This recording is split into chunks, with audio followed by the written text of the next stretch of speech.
The Benjamin Dixon Show is only possible with listener support. Go to www.patreon.com/The BPD Show. Today is Friday, June 25th, 2021. Thanks so much for joining us. It is the day that we are expecting the sentencing in the Derek Chauvin case. We're going to discuss that at great lengths today on The Clock with Georgia Ford.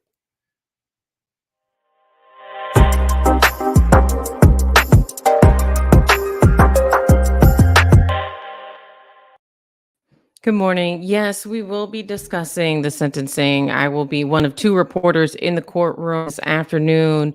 And so we have a lot to cover there. But first, I want to talk about the fact that 79-year-old civil rights leader Jesse Jackson was arrested this week, and it's barely made national news.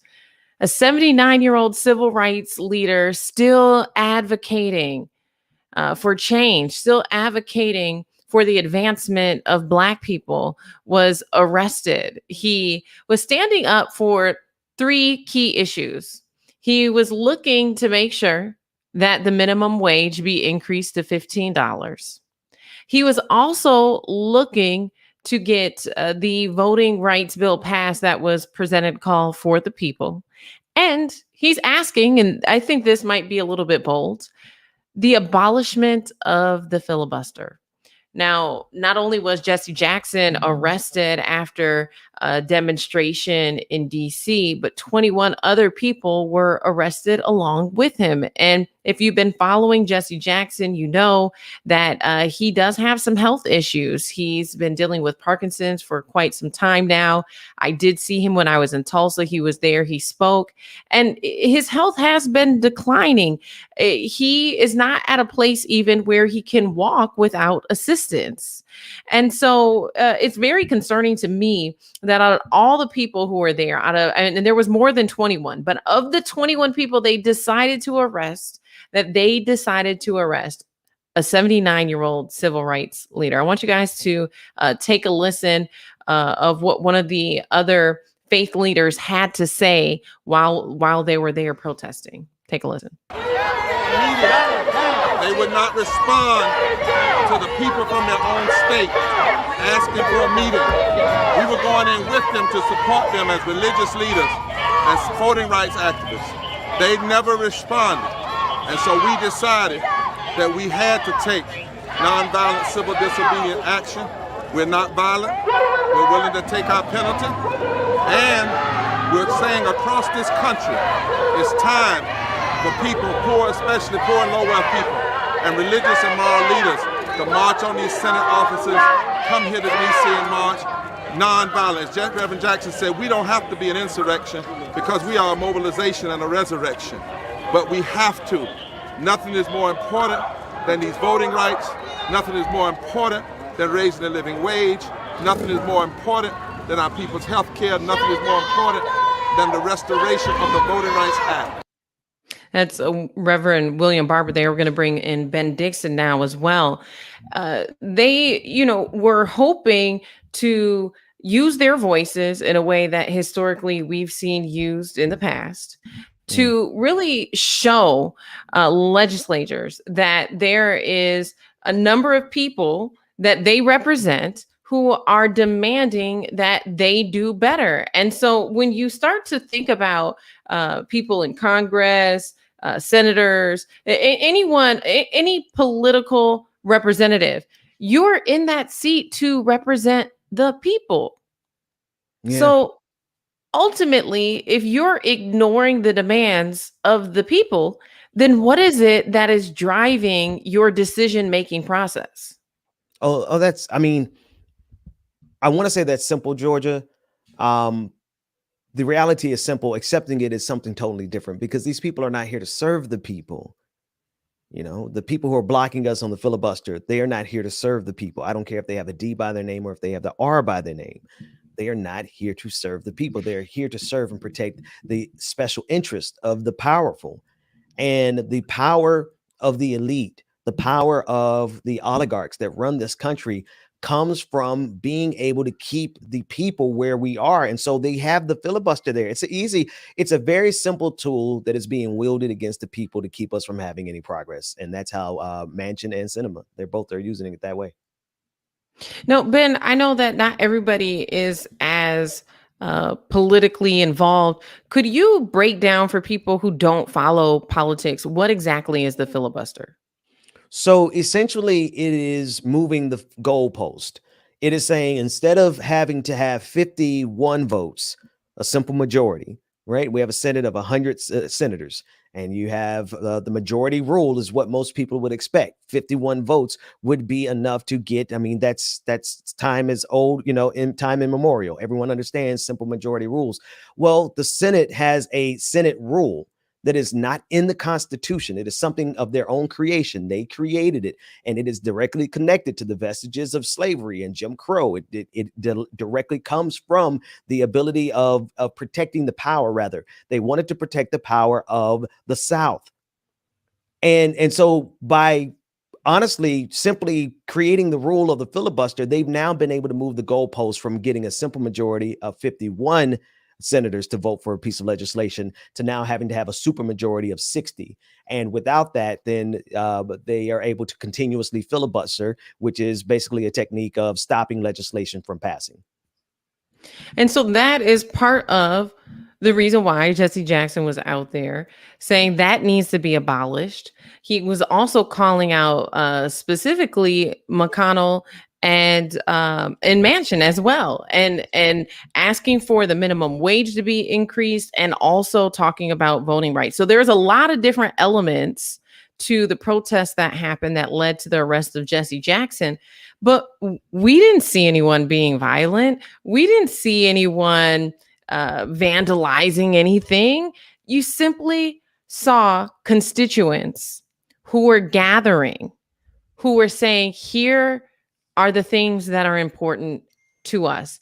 And it concerns me. You can see there, even Jesse Jackson, I believe that's one of his sons, and I'm not sure who the other person is, who's helping him walk. Usually when you see Jesse Jackson in public now, someone is always beside him to offer that physical support because his health is declining.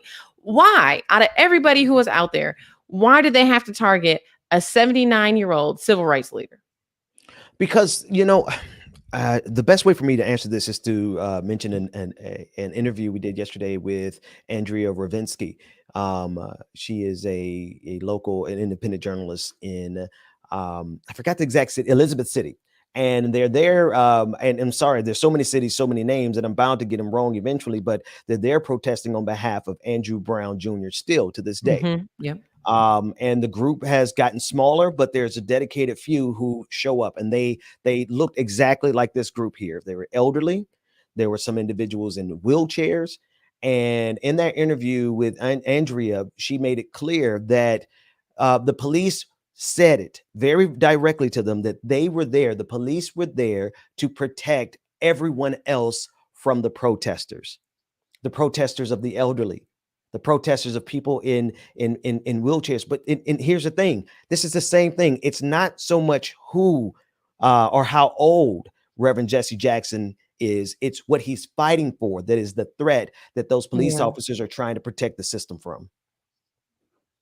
And when I went to go look for, just to do some research about what happened, because clearly I wasn't there.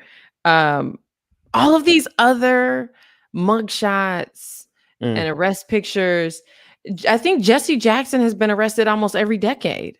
Yeah. I mean, you saw him, in so many different cities, so many different states fighting for the same thing.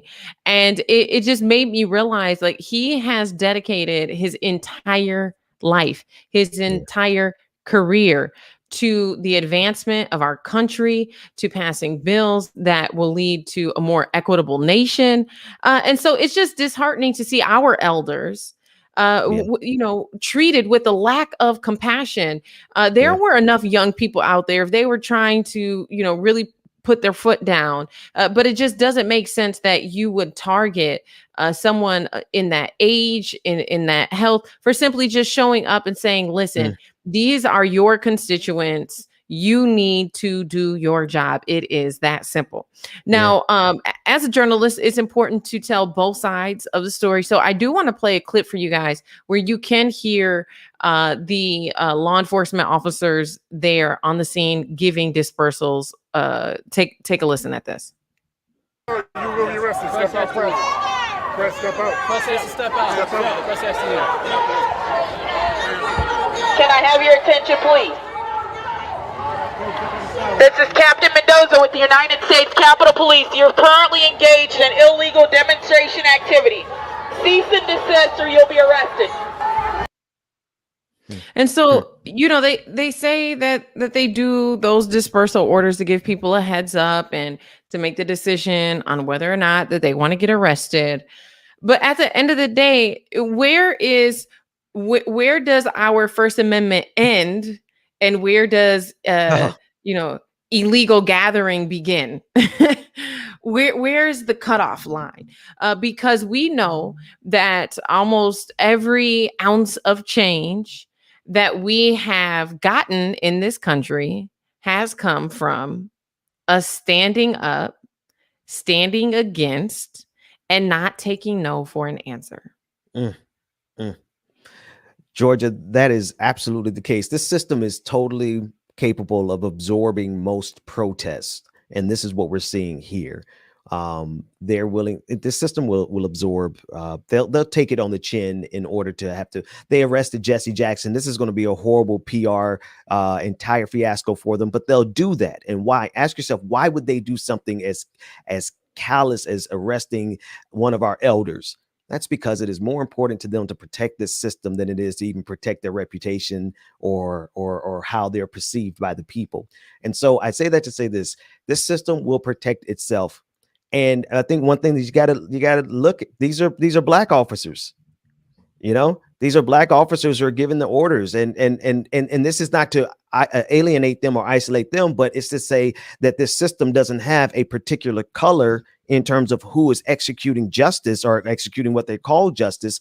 This system is going to protect itself, no matter if you're a black person, white person, it's going to do the job. And that's what happened with Jesse Jackson. And you're right, to see one of our elders treated that way, it is disrespectful.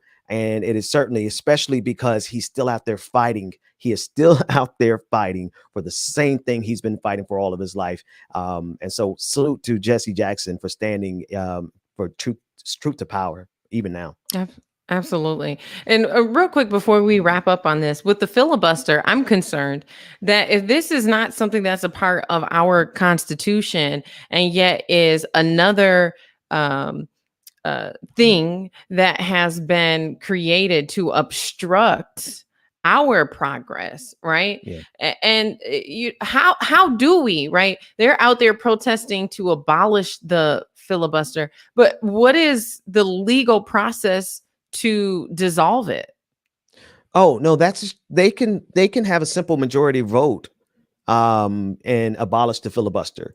It's a majority rule. The rules of the Senate are made by a majority rule, right? And if there's any rule blocking that's itself a rule. So they make up their own rules. So ending the filibuster is not going to require a constitutional amendment. It's not going to require Joe Biden to do anything. All it's going to require is that we have enough Democrats to actually want to get something done. And apparently we do not. And here's the last thing I'll say about this. I will say this every single time we have this conversation. That is mighty convenient for an establishment that doesn't want to get anything done in the first place, right? So for us to constantly blame Sinema and Manchin, which is accurate and precise, they are the people who are blocking the way, but they are convenient foils because there are plenty in the Democratic establishment that don't want to actually get things changed for the people. And when you start to go down that road, I think historically speaking, when you saw less Black people turning out to vote, largely what you would hear is basically both the same party, because when you have complacent Democrats who are passive, who are not going to use their position or their power. They're not going to stand up against the Republicans, or they're not going to do what they can to make these changes. Then, I mean, most people who I've talked to feel like essentially, I mean, it's, What's the point? you know, pick your poison. Yeah. It's like, what's your point? What's the point? Pick your poison. And here's the thing, like your gut instinct is not betraying you. Now, there are some people who would tell us to just carry the standard talking points of the Democratic Party. Oh, we can't do anything without Joe Manchin and Kirsten Sinema. You're right. We can't. But you know what else is true? It's mighty convenient that all of a sudden that people who have 40 years of experience in the Senate don't have the ability to whip two Democrats into shape, right? They literally have whips, like not whips, not that kind of whip, but Senate whips and House whips, individuals whose job it is to go around and get these senators on board with legislation. And you mean after 40 years of experience, you can't get that done? So it's mighty convenient that all of a sudden when it comes down to time to do something for Black folks, all of a sudden they're like, oh, we don't know what to do with Joe Manchin. Yes, you do. You just got to be willing to do it. Are we at a point in our country where we need an alternative party? No comment. You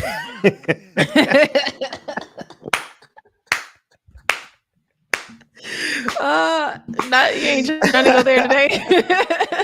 I pick my fights. I've learned I'm at an age. I have enough grades to know when to hold them, when to fold them, when to pick a fight.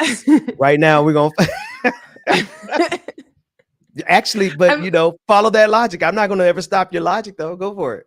I mean, we've heard that a lot here, and there are, you know, you have the Independent Party, the Green Party, which really haven't been that successful, but there have been talks, especially here with Minneapolis being ground zero of there being a Black party and or something else, you know, and I think that at some point, you realize as much as we've been trying to fix this system and figure out how to work with the parties and bipartisanship, and at what point do you just say, you know what, I mean, maybe we can't fix it, maybe we need something, you know. So I digress though.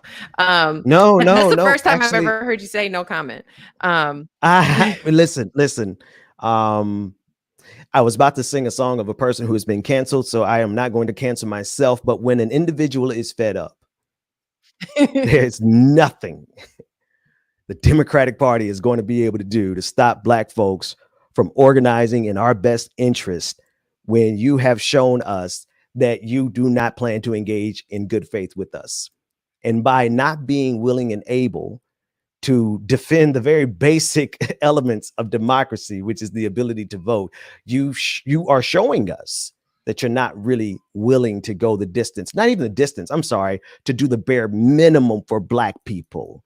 So when individuals and non-gender conforming individuals are fed up, there's nothing the Democratic Party will be able to do. So y'all might want to get your house in order since you asked, you know. Looks like we may have lost Georgia momentarily. So that said, let's do this. David, let's take a quick break. We're going to give Georgia a minute to come back. Technology being what it is, more on the clock right now because she's already back. Hey, there we go. Hey, we lost you for a second, but we're back. I filibustered for a few minutes. For a few moments. Speaking of the filibuster.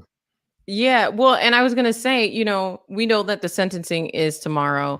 There has been a number of things that have happened across the country over the last few days leading up to this, including the defacement of several statues of George Floyd. There was 2 statues in particular, one that was made out of wood, where we had a group of individuals go and throw paint on it. And then there was another statue of George Floyd in, I believe, New Jersey, where it is him sitting down on a bench. and that one was tagged with different vandalism, different graffiti. Ultimately, police are now investigating this as a hate crime and saying that the individuals responsible, it's probably the same group, because the message that they left on it was actually a website, and that website was the same on both instances. And so I want you guys to take a look here at some of that B-roll. I think we do have it. But you can see the statues there you have it. A statue of George Floyd's face. patriotfront.us was painted on the front of this one here and on the side of the other statue. And so it's, we saw this in Minneapolis as well. The iconic George Floyd mural that's painted on the side of the building where he took his last breath was defaced by a U of M medical student who was caught there Xing out with black spray paint his face. And so here we are, a year later, we've passed the 1-year anniversary. Derek Chauvin's found guilty. He's sentenced today, yet we still have citizens who really just have so much hate in their heart that they have to attack public artwork. Yeah. It's the thing is about this, Georgia, that they don't even want us to have the symbolism that for us is woefully insufficient. See, Black folks, we're tired of the symbolism, but there's a whole breed of American who is so offended by the symbolism that they are currently up in arms, some rhetorically and some literally. And so to think that our fight is not only against an establishment that really wants to gaslight us with symbolism, our fight is also against the rabid white supremacy in this country that is so deranged and so hell-bent on maintaining power that they get upset about a statue that, to be quite honest with you, is symbolism that we don't need. We need the George Floyd Justice and Police Reform Act passed. That's absolutely what we need. Absolutely. And I think about how many Confederate statues have stood in significant places for decades, if not centuries, in this country, and how few statues that we have of people who look like us.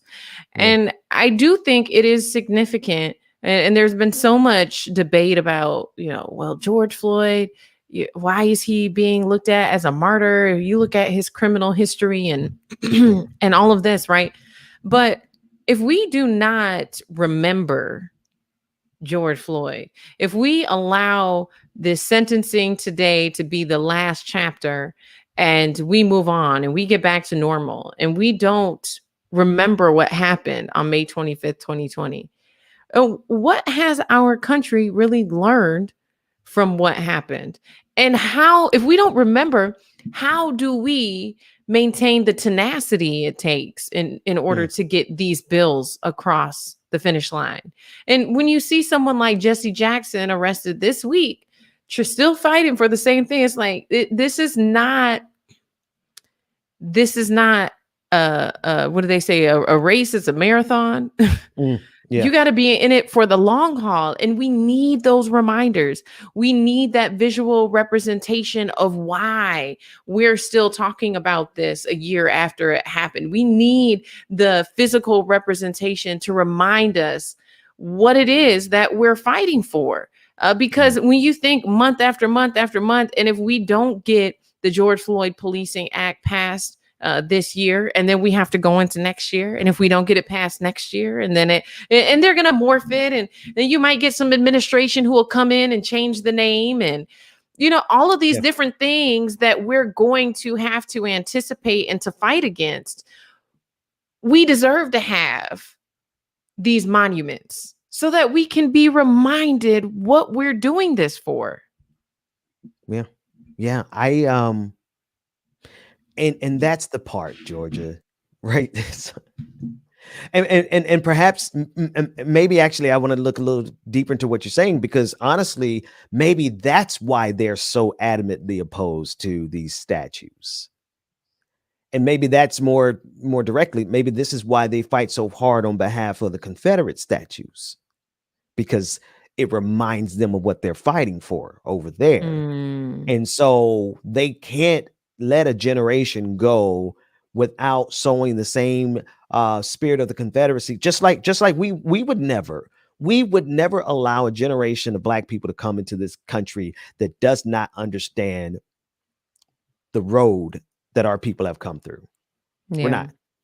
And you just have to think in consideration what they are opposing right now, the Tucker Carlsons, the entire machine, the Fox News, the conservative apparatus, Donald Trump, and the entire pan-reactionary movement. What they are opposed to is a history that is being told by the people who have been oppressed, because that will help us usher in a generation of people, white people, not just Black, but white folks who understand the nature of white supremacy. And that's why they are opposed to our statues, and they're so vehemently in support of their own.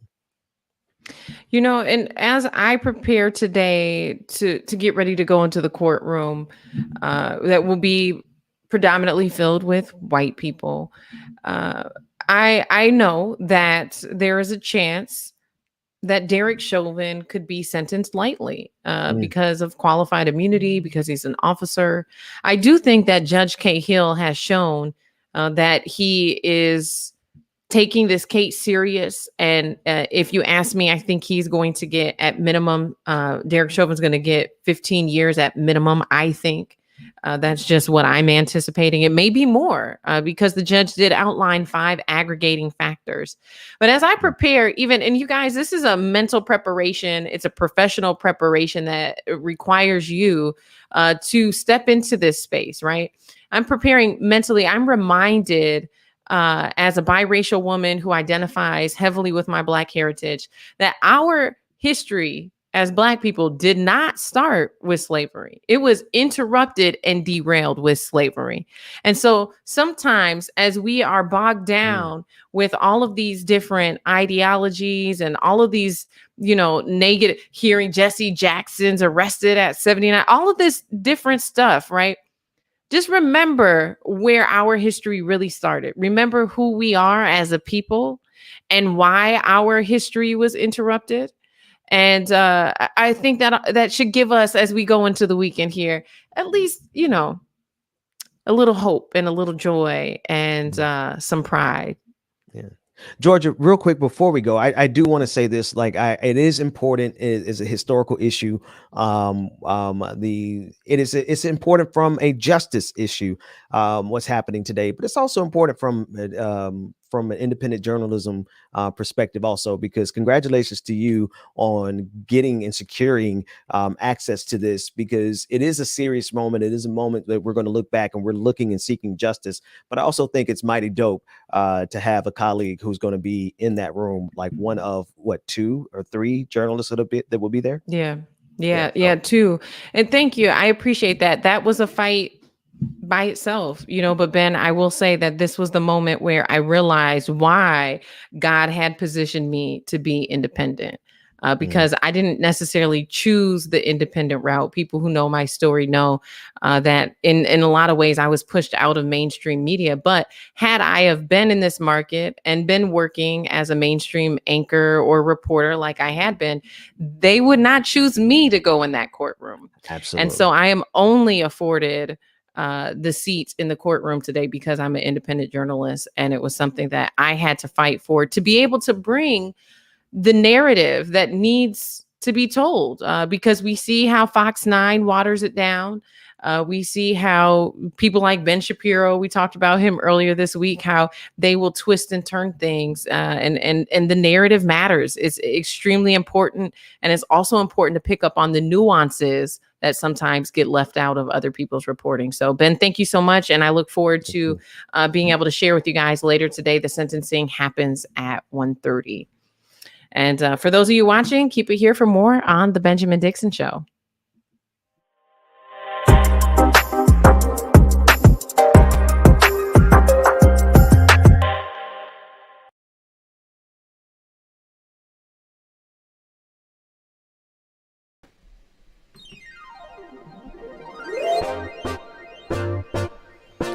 Good morning, good morning, good morning, people. You know who it is. It's your boy DJ Exclusive. James Bubba Williams is on the ones and twos.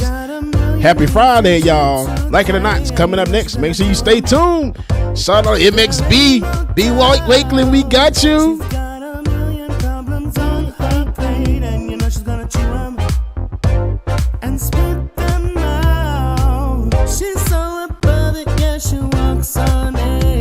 Good morning, y'all. Y'all make sure y'all grab your coffee, your tea, your juice, your beverage, whatever it is you need to get your day started. Y'all like it or not, it is coming up next. It's about to go down. We got a great show coming up, so make sure you stay tuned.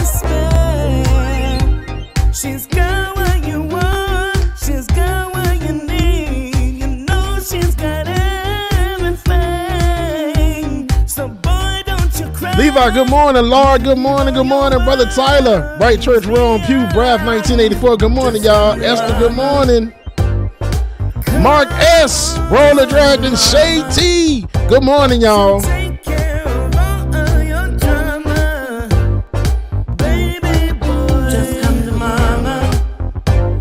Moon Meat, good morning. Julie, good morning. She doesn't always feel like she's a queen, but you better not forget it. So bend the knee, and if you wanna be a knight, you better prove your loyalty. You better listen to me.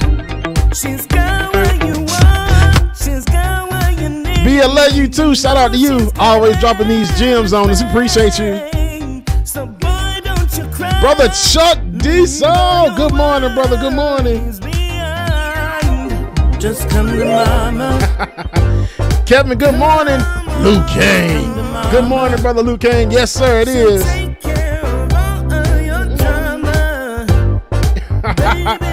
Brittany, that's all right. Whatever it is you need to get your morning started, that's cool. It's Ronnie on the line. Yeah, I know she's stressed, but I gotta say that makes me even more impressed. Cause she chuckles it all and does it lovingly. And on top of it all, she keeps on loving me. Her eyes. Hey, y'all, Walker, good morning. Shoot the Dragon, good morning. Miss Martha, good morning. Just come to mama. Time goes by and yet I wonder. Just come to mama. He's still the same. You still love him the same. I know I don't. You cast your spell and now and under. Just come to mama. Come to your mama. Just come to mama. Come on, come on, come on, come on. Just come to mama. I like this.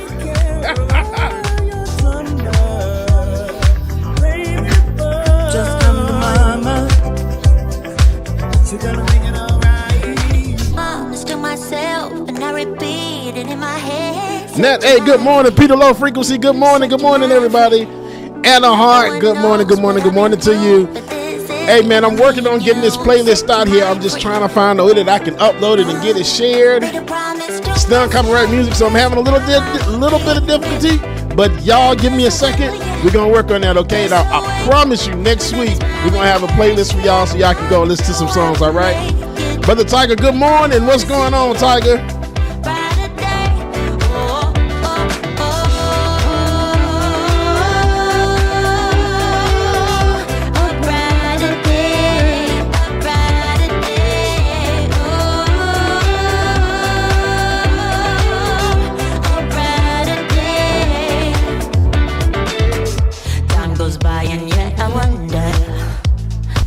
Each other through hell. Why can't we just get over ourselves? I know we should. You cast your spell and shout out to everybody that's streaming on Twitter, Twitch, Facebook, YouTube, wherever you streaming from. We appreciate you. We love you. Hit that like button, share, comment, and subscribe, y'all. Like it or not, it's starting up next. Make sure that you stay tuned. DB404, good morning to you.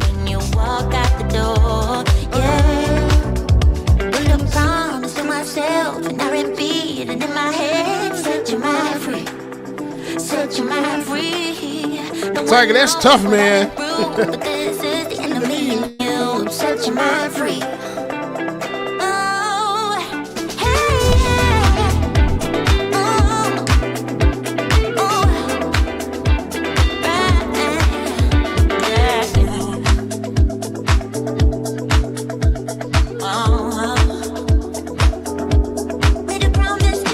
When I get you back, oh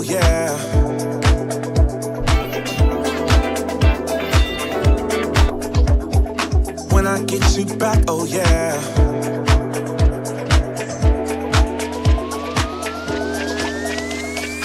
When I get you back, oh yeah.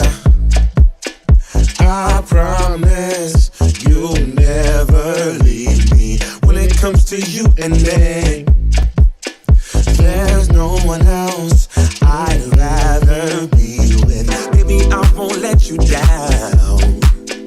I got it, I know you need it. Love is it when you're around. Oh, please say that you believe it. 'Cause I don't wanna lose you. I hope you feel that way too. No, I don't wanna lose you. Baby, don't go. Don't go. When I get you back, oh yeah.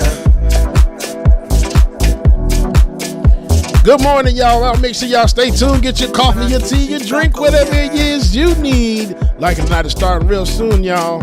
Good morning. Happy Friday. When I get you back, oh yeah. Ooh, when I get you back, oh yeah.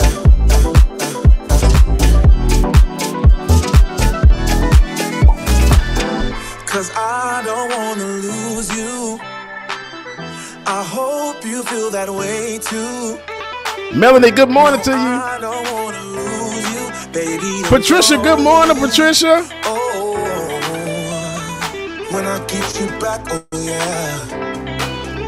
I promise you'll never leave me. When it comes to you and me, there's no one else I'd rather be. When I get you back, oh yeah. Brother Lateef, good morning.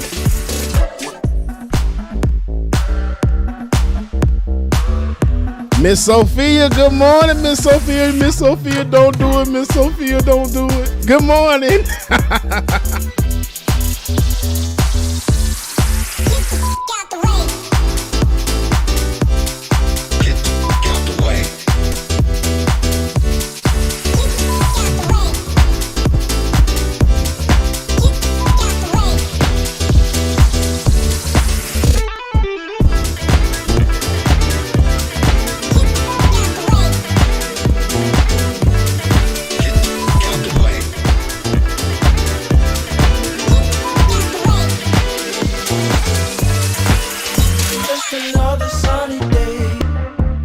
Southern California, more like an ATL, Georgia.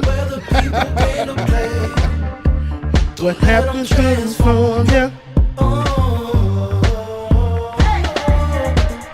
Just to see what you've been missing on a little slice of heaven. It's the only place we're living. We're missing. It's that West Coast point of view. It's actually the East Coast point of view, but yeah, you know what I'm talking about. Good morning, y'all. Chuck D, get your twirl on, brother. Go ahead and break everything this morning. You have my permission. Like it or not, it's not responsible, but still, go ahead and break it. It's okay. It's been turning kind of gray in Southern California. Mark from Australia. You know, you ask and he shall receive some days. That might happen one day. Michael, good morning. Courtney, good morning to you.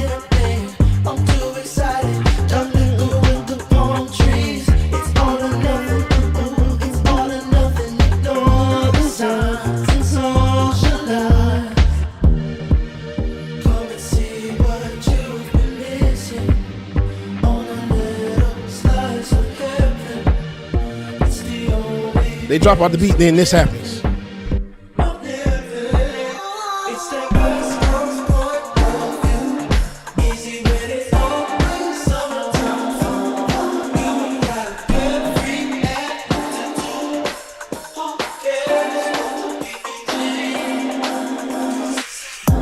Boy, you had me from the start. By the way you stared, the way you wrote upon It's like one of my favorite songs, if y'all ain't know. Man, I felt your energy. Wasn't used to being loved and treated differently, yeah. But something went wrong.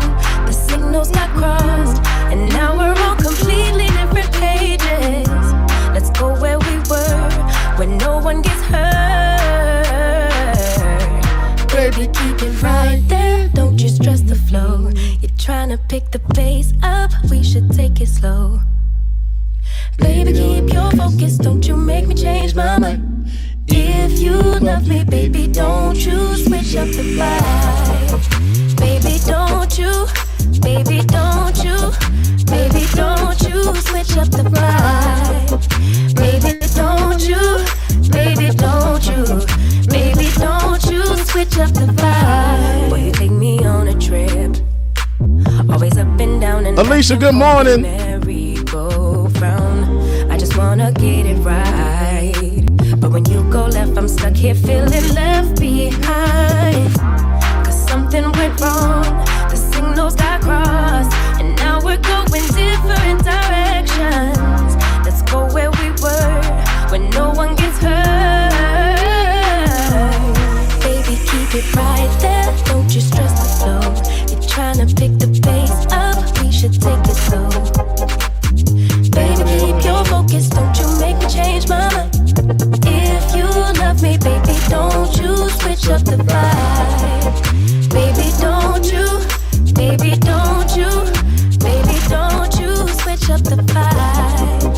Baby, don't you, baby. All right, y'all, it's time for the show. Anywho, y'all, it's time for the Like It or Not to go down. Make sure that you stay tuned, because Like It or Not is about to go down. If you kill him, you're gonna kill us too. Baby, keep it. Like It or Not with Benjamin Dixon starts now.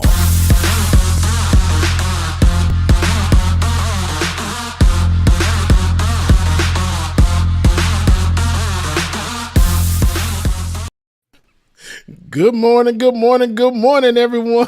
Happy Friday. Good morning and welcome to Like It or Not, where we're free to tell the truth and not care who doesn't like it. It's You know, one funny. of these days, what's up? I'm laughing because before I came on, looked at the chat, and Anna said, Bubba, I watched your Can I Address Something at least half a dozen times yesterday and clapped each time.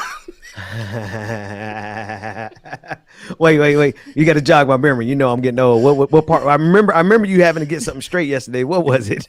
Yeah. We had a new person, I guess. She really wasn't new. I know I've seen her down there before, but said something about Rebecca being racist. Yeah. What was it, Rachel or somebody like that? Was it Janet or Rachel? It's a derivative of Karen. Is what I know. It was a derivative of Karen. And she got all the smoke yesterday. I had time yesterday. Oh, now you jogged my memory. Now I remember it well. And then when I tell you, and they've been going ham in the comment section, they've been talking about, I watched it at least a dozen times. I'm like, man, my bad, I forgot. Y'all know when I get passionate about something, hey, you gotta come out. I feel that. How you doing this morning, brother? Man, I'm good, man. I'm good. Had a great segment with Georgia Fort. She was doing some amazing work. It was amazing. Yeah. Yeah, man. Then I had to go throw on the hoodie because it's Friday. I'll be like, bro, you see what I got on this morning, right? I'm like, you know what? I'm gonna get a Levi's endorsement. Levi's, get it, your boy. I need 30 of these, so I don't have to and then I'm donate them. I'm not gonna be wasteful. Let me, because it's not wasteful, man. You remember in college, you used to, because you didn't want to go all the way down to the other side of the campus to wash clothes. Yep. So you would collect about 30 days worth of underwear. So you only had to go to the wash once a month. Right. Am I the only one? No, you're not. Because, dude, and most times couldn't even afford to wash because the wash house on campus was so dang expensive. You know what I mean? All right, like who else can I go over to wash at today? Come on, black folks at these HBCUs. Come on, y'all know we poor already. Can y'all give us free laundry? Can y'all include that in tuition? Man, we were paying what, 15, 16,000 already? Like we were freshmen in college, so they were killing us already. That was 98, 99. That was years ago. That's back like when the dinosaurs roamed the earth, bro. Roamed the earth, brother. Shut up. We do have some serious news and politics to talk about, as evidenced by the fact that I have been joined by none other than Dr. Carl Mack. He won't consider himself a historian, but you are our historian, Yes. Brother Mack. How are you today, sir? I'm good, Brother Dixon. How you doing? Man, that $1 million voice. You know what? Right. I'm gonna be real ghetto in a minute and get up and go walk and get this calendar that I have. It's in the other room. But let's start there because you sent me a copy of your 365 days of history, Black history, 306. Introduce it so I don't mess it up. No, you're doing a phenomenal job. But anyway, back in August 16th of 1990, God gave me this concept of doing this Black History calendar. And it all started because I was at work with this white guy named Henry Cody. And Cody's a beautiful brother. And he was sharing with me about Henry O'Flipper, the first Black to graduate from the West Point Military Academy. And given that we were both engineers, and West Point is the first engineering school in this country, and having been born into slavery, he became the first Black to be admitted to West Point and then to graduate from West Point. And as he's telling me this story, he's looking at me as though, clearly I know this. And I have no idea what this white brother is telling me. I felt ashamed. I felt embarrassed about it. And that seed was planted in my head. And so God brought it to fruition and gave me this concept to do the calendar that I sent to you. So the first calendar I did came public in 1992. And since then, I've done 4 editions of it. And the last edition I just completed last year. And that's the version that I sent you. But the uniqueness of Black Heritage Day 4 is that every entry is on a day significant to that particular day. So today, June 25th, is Isaac Dorman is on that day. And so, the calendar that you were talking about, this is it. And so That's amazing. Every day of the year, there's somebody out of Black history. So as you see December 7th, as I just do it, that's Dory Miller. And we all know that December 7th is Pearl Harbor Day. And it was on that day that Dory Miller, who was a mess man, stepped aboard the ship, manned a gun that he had never had any training on, and then shot down Japanese planes as they flew in and attacked Pearl Harbor. And so what we do of Isaac Dorman, it was on this day in 1876 that you had the Battle of Little Bighorn. And this brother was actually with Custer and tried to tell Custer, look, you shouldn't be going up in there. This is a bad idea. And of course, Custer, with his ego, went in there anyway. And our Native Americans, brothers and sisters, they took care of that little bit of business. So anyway, that's what Black Heritage Day 4 is all about. And so the uniqueness of it is, again, because every entry is on a day significant to that day. July 2nd, either Thurgood was born on this day, in this case, this was his birthday. So I either have the people on the day that they were born, the day that they died, or the day that they did something significant. So when I finished the research for this particular calendar, I sent a copy to one of my former students who works at Google, at the Google Foundation.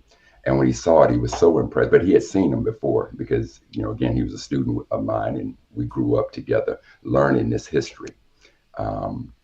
He sent it to the folks at Google, and then Google was so impressed with it that if you go to your Google Assistant right now and say, hey, Google, what happened on this day in Black history? You will hear an excerpt from the calendar. And of course, they give attribution to the fact that I was the person that Get the hell out of here. Wait a minute. Wait. Who has a Hey Google somewhere? Because somebody at home, I want you to see if this works. Hey Google, what happened today in Black history? Right. Now you can't do just regular Google. You have to download the Google Assistant app. Okay. Or if you have a Google Home device, you can just walk in there. So this morning I walked in to get my cup of coffee and my Google Assistant is sitting right there on the counter. So every morning I walk in and say, hey, Google, what happened on this day in Black history? And now you hear an excerpt from the calendar. But so I'll tell you this, and it isn't final yet. But as Google was talking to me, they said, well, Dr. Mack, you have a very unique voice. So would you mind being the reader every day of the calendar? What? And I said, well, I think that would sound a little bit more appropriate than that white woman or white man talking about reading my history. Right. Wait a minute. Wait a minute. Go ahead and bring let's get a full house here. Let's bring everybody on the screen. What, you don't remember my name, Ben? You were struggling. Hi, brother Carl Mack. How are you this morning? I was trying to spare. Pleasure. I was trying to spare the listening audience from letting them know that I was bringing you on the stage because it could have flowed really smoothly, but I digress. Brother Mack, I don't think I've had the pleasure of introducing you to DJ Exclusive, James Bubba Williams, or Rebecca Azor, my co-host. This is Brother Mack. Brother and sisters, a pleasure to meet you. Absolute pleasure. Absolutely. Listen, Brother Carl, like your voice on the day that I wasn't on the show, I got an opportunity to watch it. And it was your voice, it was very captivating. It almost feels like ancestral, for I believe, like, especially for Black Americans. And I can hear, I can hear, like, when you are talking about, like, when you were giving us the history of Juneteenth, the passion. And although it's not like you're knocking, for people to celebrate liberation, you're just educating us more. Critical race theory, and I absolutely love that. Thank you so much. Well, sister, thank you so much. And speaking of Juneteenth, I just got to tell you all, and brother DJ and sister Rebecca, I'm so sorry that you all were out, and brother DJ, I think you was having some issues, but anyway, I'm so glad you're back, and it's such a pleasure to meet you. But I got to thank the three of you for the platform that you've developed, because as a result of this platform, there have been people around the country who have contacted me. And so I just want to if we could just take a moment to just talk about one of the efforts that's going on in Florida. So in Florida, as a result of this word getting out, I had some sisters and brothers to contact me from Florida. In particular, a sister by the name of Sister Barnes gave me a call. And so in the state of Florida on May 20th, 1865, so this is literally almost a month to the day before Juneteenth, there was a general by the name of McCook that came into Florida, into Tallahassee, at the Knott House, stepped on the steps of the Knott House and read the Emancipation Proclamation, thereby freeing our enslaved ancestors in the state of Florida.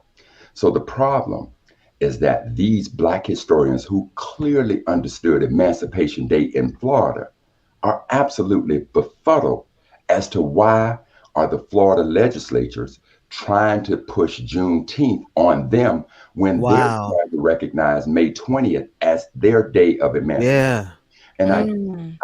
And I tell you what, Sister Barnes sent me a video clip of their Juneteenth celebration. Now, when we mostly think of Juneteenth celebrations, we think of the barbecues, the partying, and that level of celebration, which I have no problem with.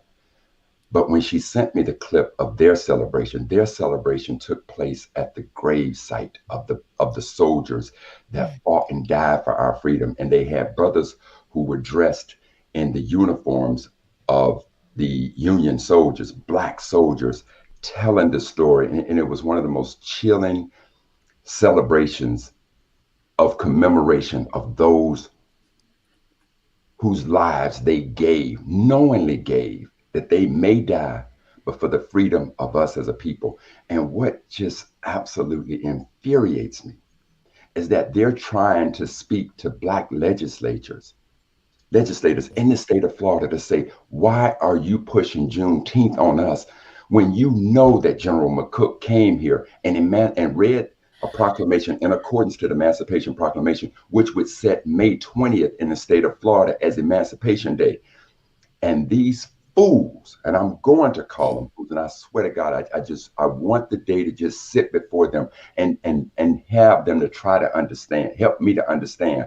But if you read the writings of the great Black historian John Hope Franklin, he absolutely he saw this happening in his day, that all they were doing was just following the money. And because Juneteenth sounds sexy as this, and I get Juneteenth, family, I'm okay with Juneteenth. But you can't tell the folks in Florida it ought to be about Juneteenth when it was May 20th for them. Right. Yeah. So, you can't tell somebody, oh, come on, man. That is Wow. That's like telling me that I'm graduating college on one day, but then the actual graduation date is something completely different. Or if I made it even more personal, brother DJ, I tell you that any other day than your actual birthday is your birthday, and that's the day I want you to celebrate. You like, oh, player? Yeah, absolutely. Just like they want us to celebrate July 4th. That's not our Freedom Day. First of all, that in itself isn't our Freedom Day. That's a day for the others to celebrate, and that doesn't. We are not included in that celebration of liberation for us here in America. There's no freedom. Hold on, Sister Rebecca. That ain't quite true. That ain't quite true. Go and look up Emancipation Day for the state of New York. It was indeed on the 4th of July of that year. So they snuck one of them in there. So New York. So New York. Okay. So they can celebrate the 4th of July, but the rest of us, rest of us have different dates. And so I think with Juneteenth, because a lot is unknown, because we don't have, educators such as yourself to help us understand for each, and even you as you're researching, you're getting contacted by people who are educating you, and you're spreading that message. But it's almost like, for each of us who don't know, and for people who have American ancestry, Black people who have American ancestry, who don't know what the liberation date for them and their family was. Juneteenth is kind of like, hey, we don't know, so we're just gonna celebrate in this as a majority, and it sucks because a lot of history was taken away. And so, Sister Rebecca, you could not have put it any more accurate. That is what our brothers and sisters in Florida are feeling. They're feeling like you're taking away our day of freedom. It was May 20th for us, May 20th, 1865. That's when General Edward McCook came in and read that proclamation, thereby saying that based on the Emancipation Proclamation issued by Abraham Lincoln, we're now free. And you're telling us, forget May 20th, swallow June 19th.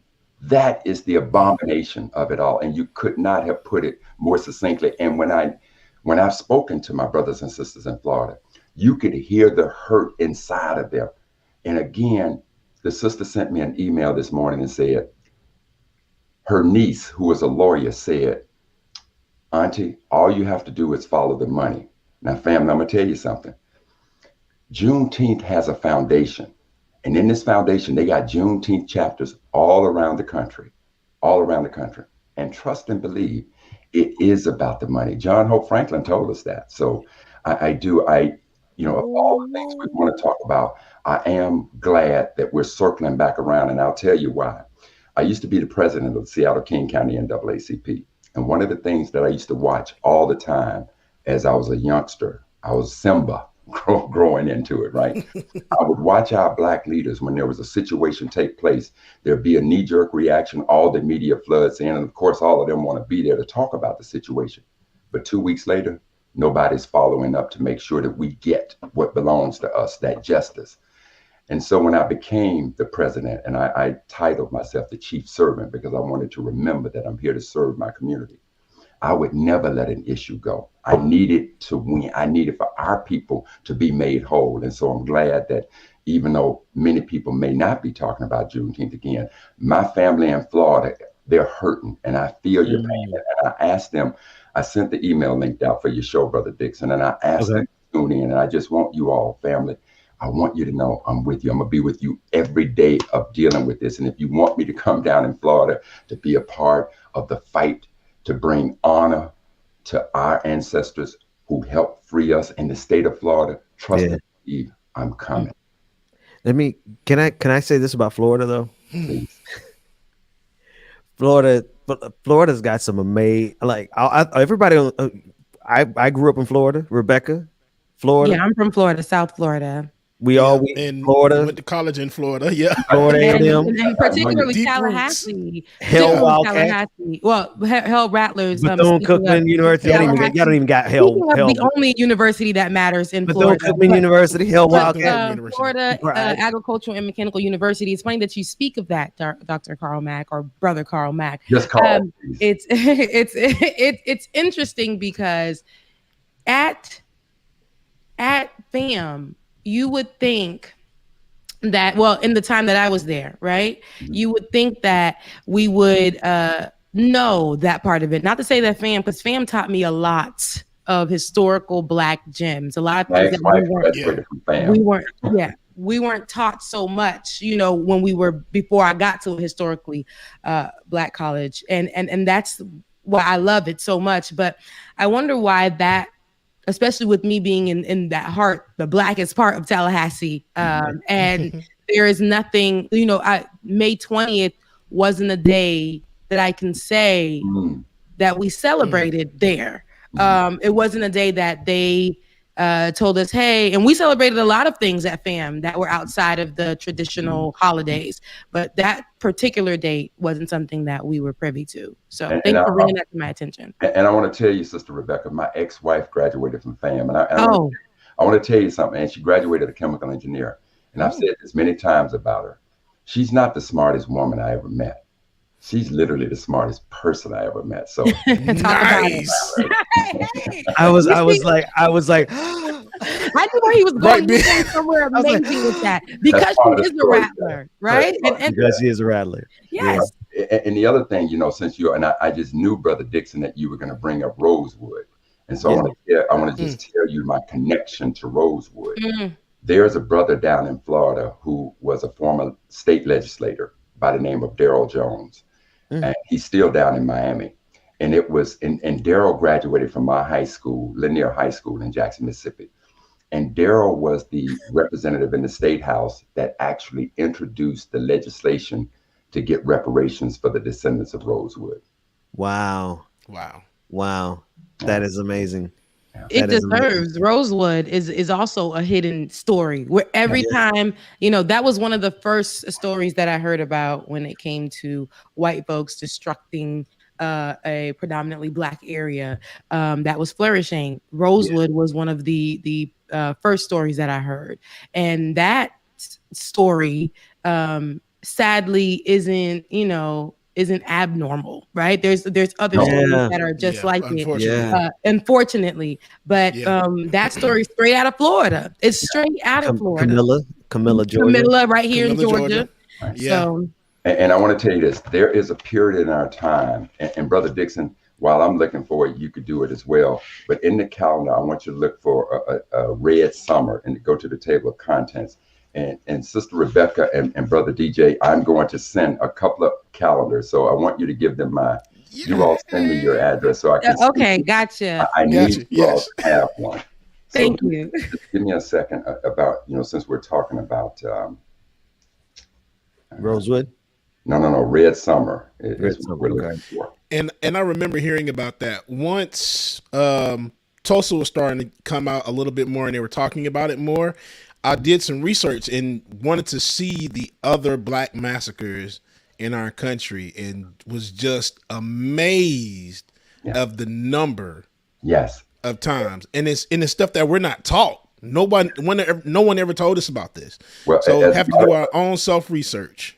As a matter of fact, look for May. It's on May 21st. It'll be tomorrow that it'll be featured in the calendar. And so let me just read to you about what happened, why they called it Red Summer. It says, on this day in 1919, Black World War I veterans Frank Livingston was burned alive in El Dorado, Arkansas. El Dorado was one of more than 36 cities across the nation that erupted in race riots.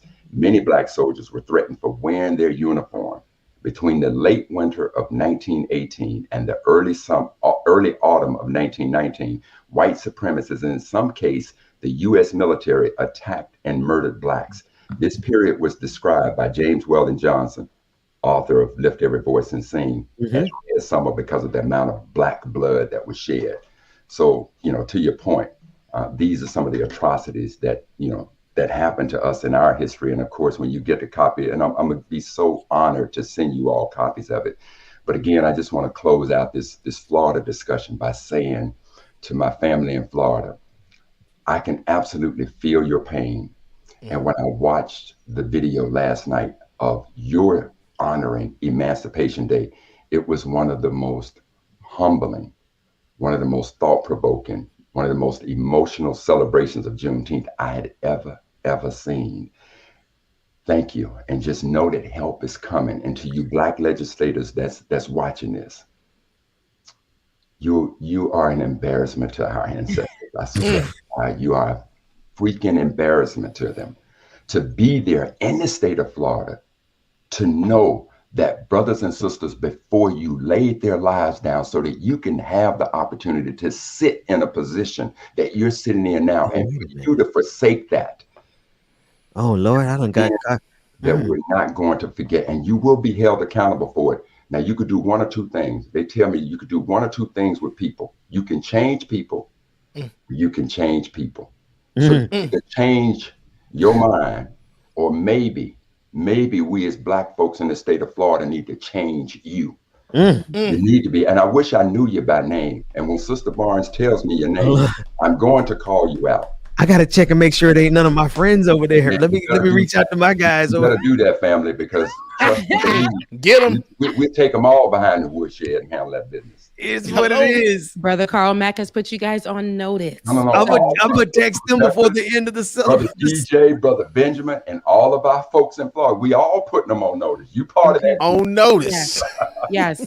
Let the truth be the truth. Like it or not. Like it or not. Come on, somebody. Come on.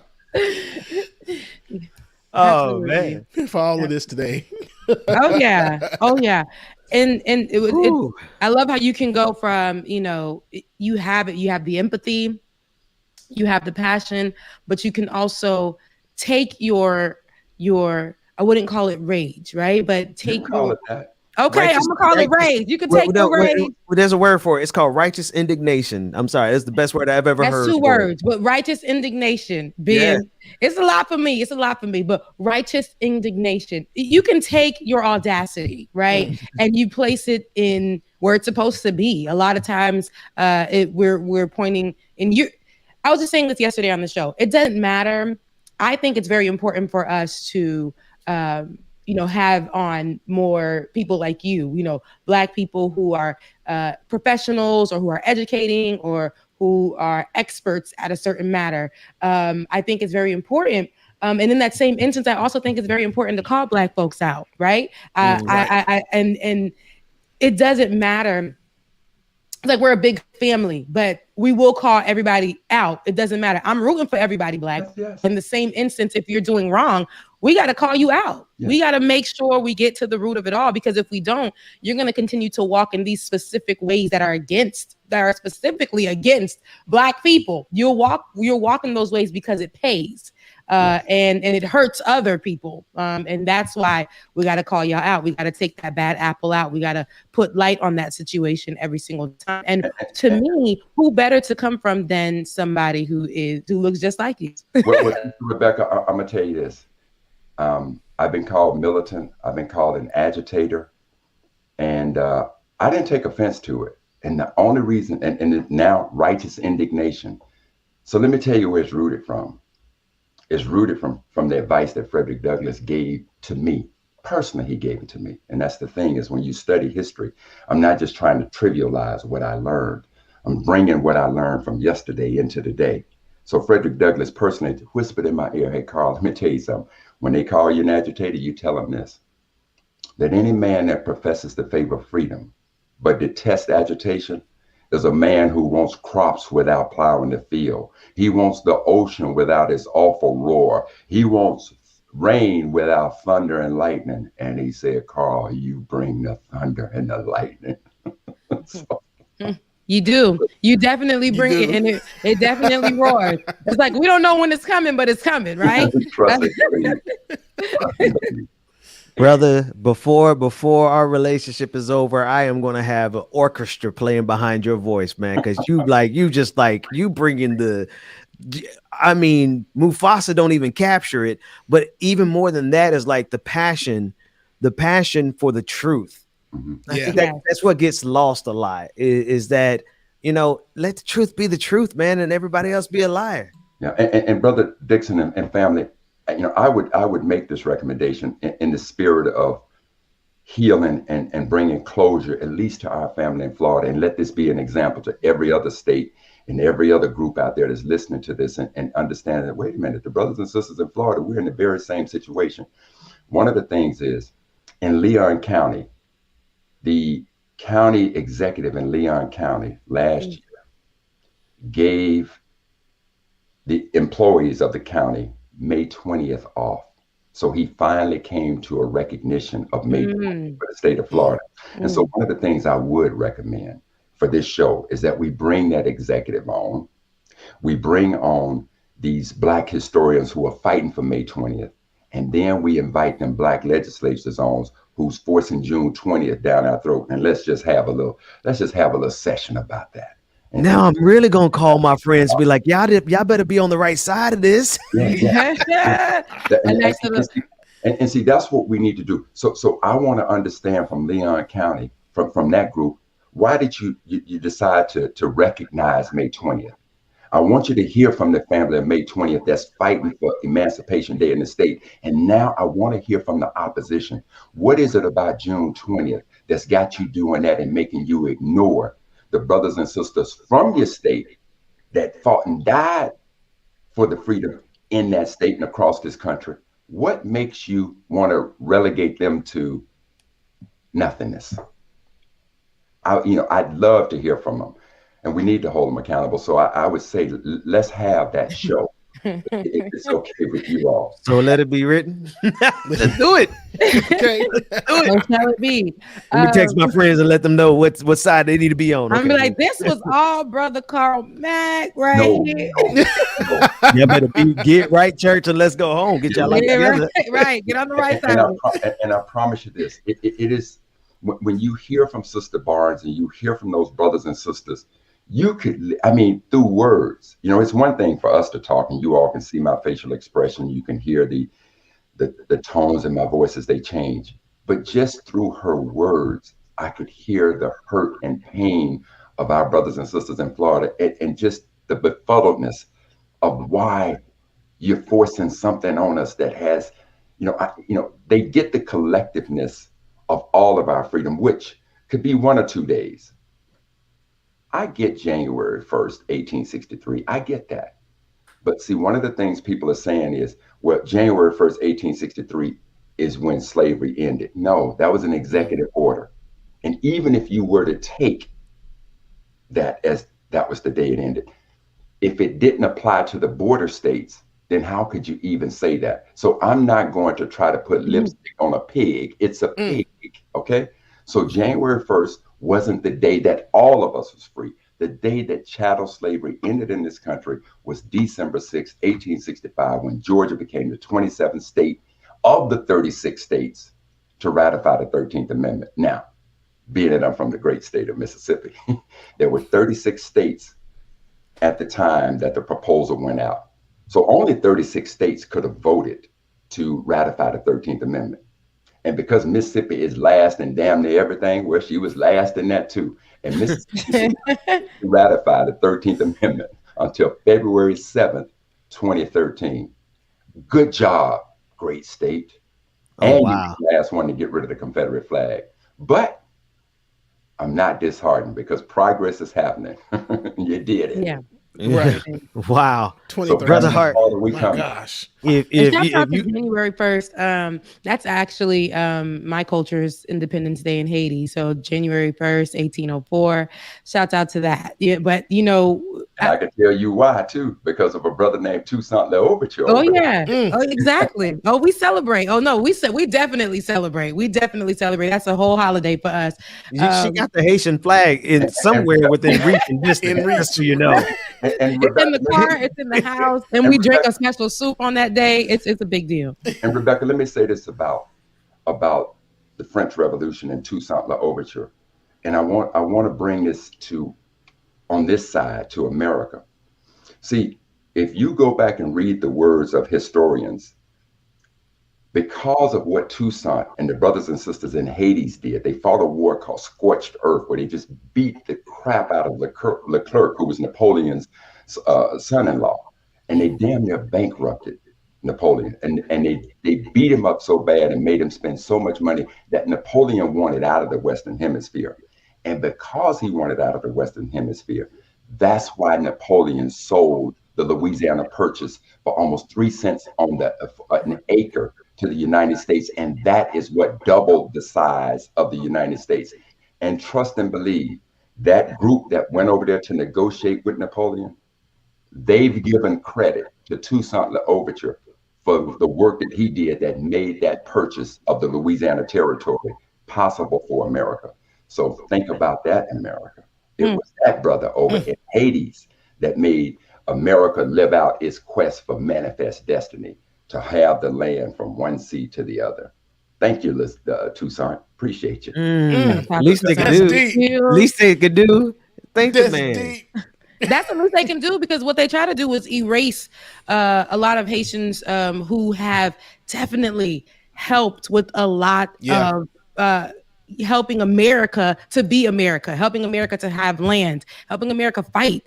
And a lot of other countries outside of the US, you know, that Haiti has had a hand in helping liberate those countries. We don't get enough credit. This just recently, there was a whole thing where they were saying the reason why certain flags look the way they do is because that's because of Haiti assisting them with liberation in their countries. But those countries themselves would never teach that in teaching the flag. So they need critical race theory out in other countries too. But let's start here where we are, and let's see if we can get that going. But yeah. And Brother Dixon, trust and believe, if you look in your table of contents, you'll find Toussaint L'Ouverture. And trust and believe that lesson of what he did to help with the expansion of America is written there. So we're doing it. You're welcome, America. You're welcome, America. Children of the diaspora. That's from my ancestors. You're welcome. Okay. That's right, Sister Rebecca. Raise the clenched fist. I know that flag is somewhere near, Rebecca. It's in the room. It's in the room. But and you know what we ought to do is when we drop that nugget on America, we ought to say, now, you like it or not, America. Not saying you like it or not, America. That's what truth is truth. But can you imagine? I want to take a break. We're going to take a break. We're going to come back and we're going to kick it a little bit more. It's Friday and we're getting all this knowledge, all this wisdom from Brother Carl Mack. We want to take a break. But can you just imagine the kind of backbone and spine and that it took to stare down Napoleon, the most powerful empire at the time, and you just a child of the diaspora. That's all. And you not only took him on, but you beat him, and you beat him so bad, you made America bigger. You made America great again. It's giving David and Goliath vibes. You literally doubled the size of America.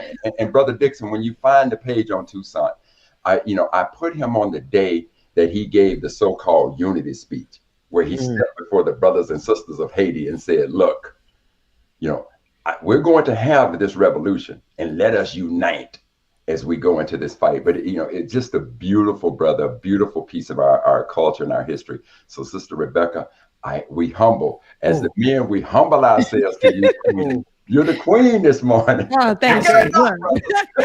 Every morning, Carl. I know when God made me a little something special. I was like, what is it? He's like, you used to say you too much and not enough, but now you say what, I'm Rebecca? too much and just enough. Thank God. Yeah. Thank God for Jesus. You too much and more than enough. Okay. Hey, take us to a break. More after this. Sorry, man. Look, David. David didn't cut him off.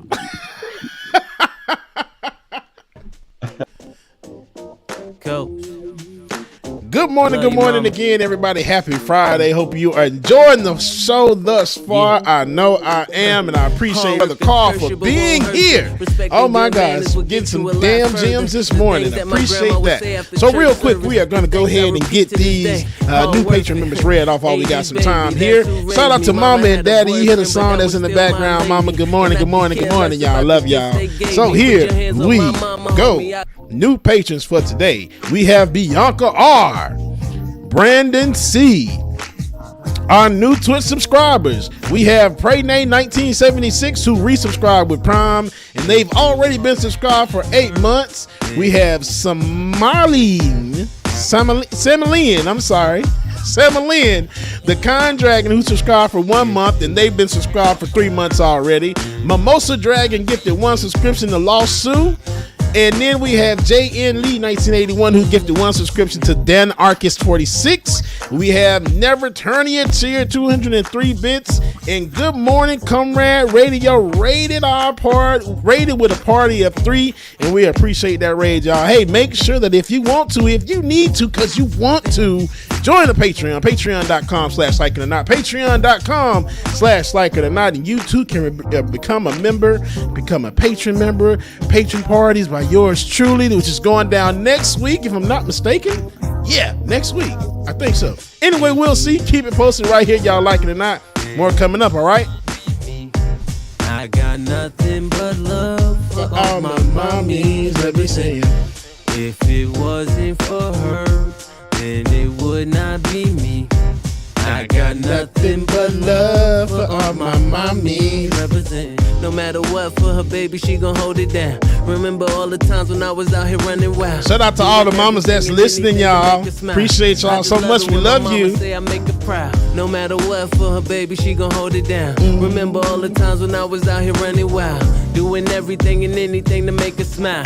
I just love it when my mama say I make her proud. If it wasn't for her, and it would be a Friday if we ain't play this. So here we go, y'all. Y'all ready? Nothing but love for all my mommies. I could really use a change of scenery. Yeah. Everybody smoking all the greenery. Yeah. Clothes the match labor handed down to me. But I'm still fly, I know. I'm still fly, let's go. It could all be worse, I could be a hater like you. It could all be worse. Clothes to make the man, but that poison's gonna kill you. Shoot the dragon, not the long blinks. Shout out to everybody that's tuned in this morning. Make sure that you hit that like button, share, comment, subscribe, all that good stuff, y'all. Let's like it or not. I'm free. Can't nobody take me here and now.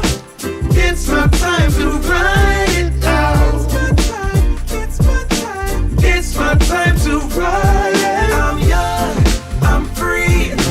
Can't nobody take me here and now.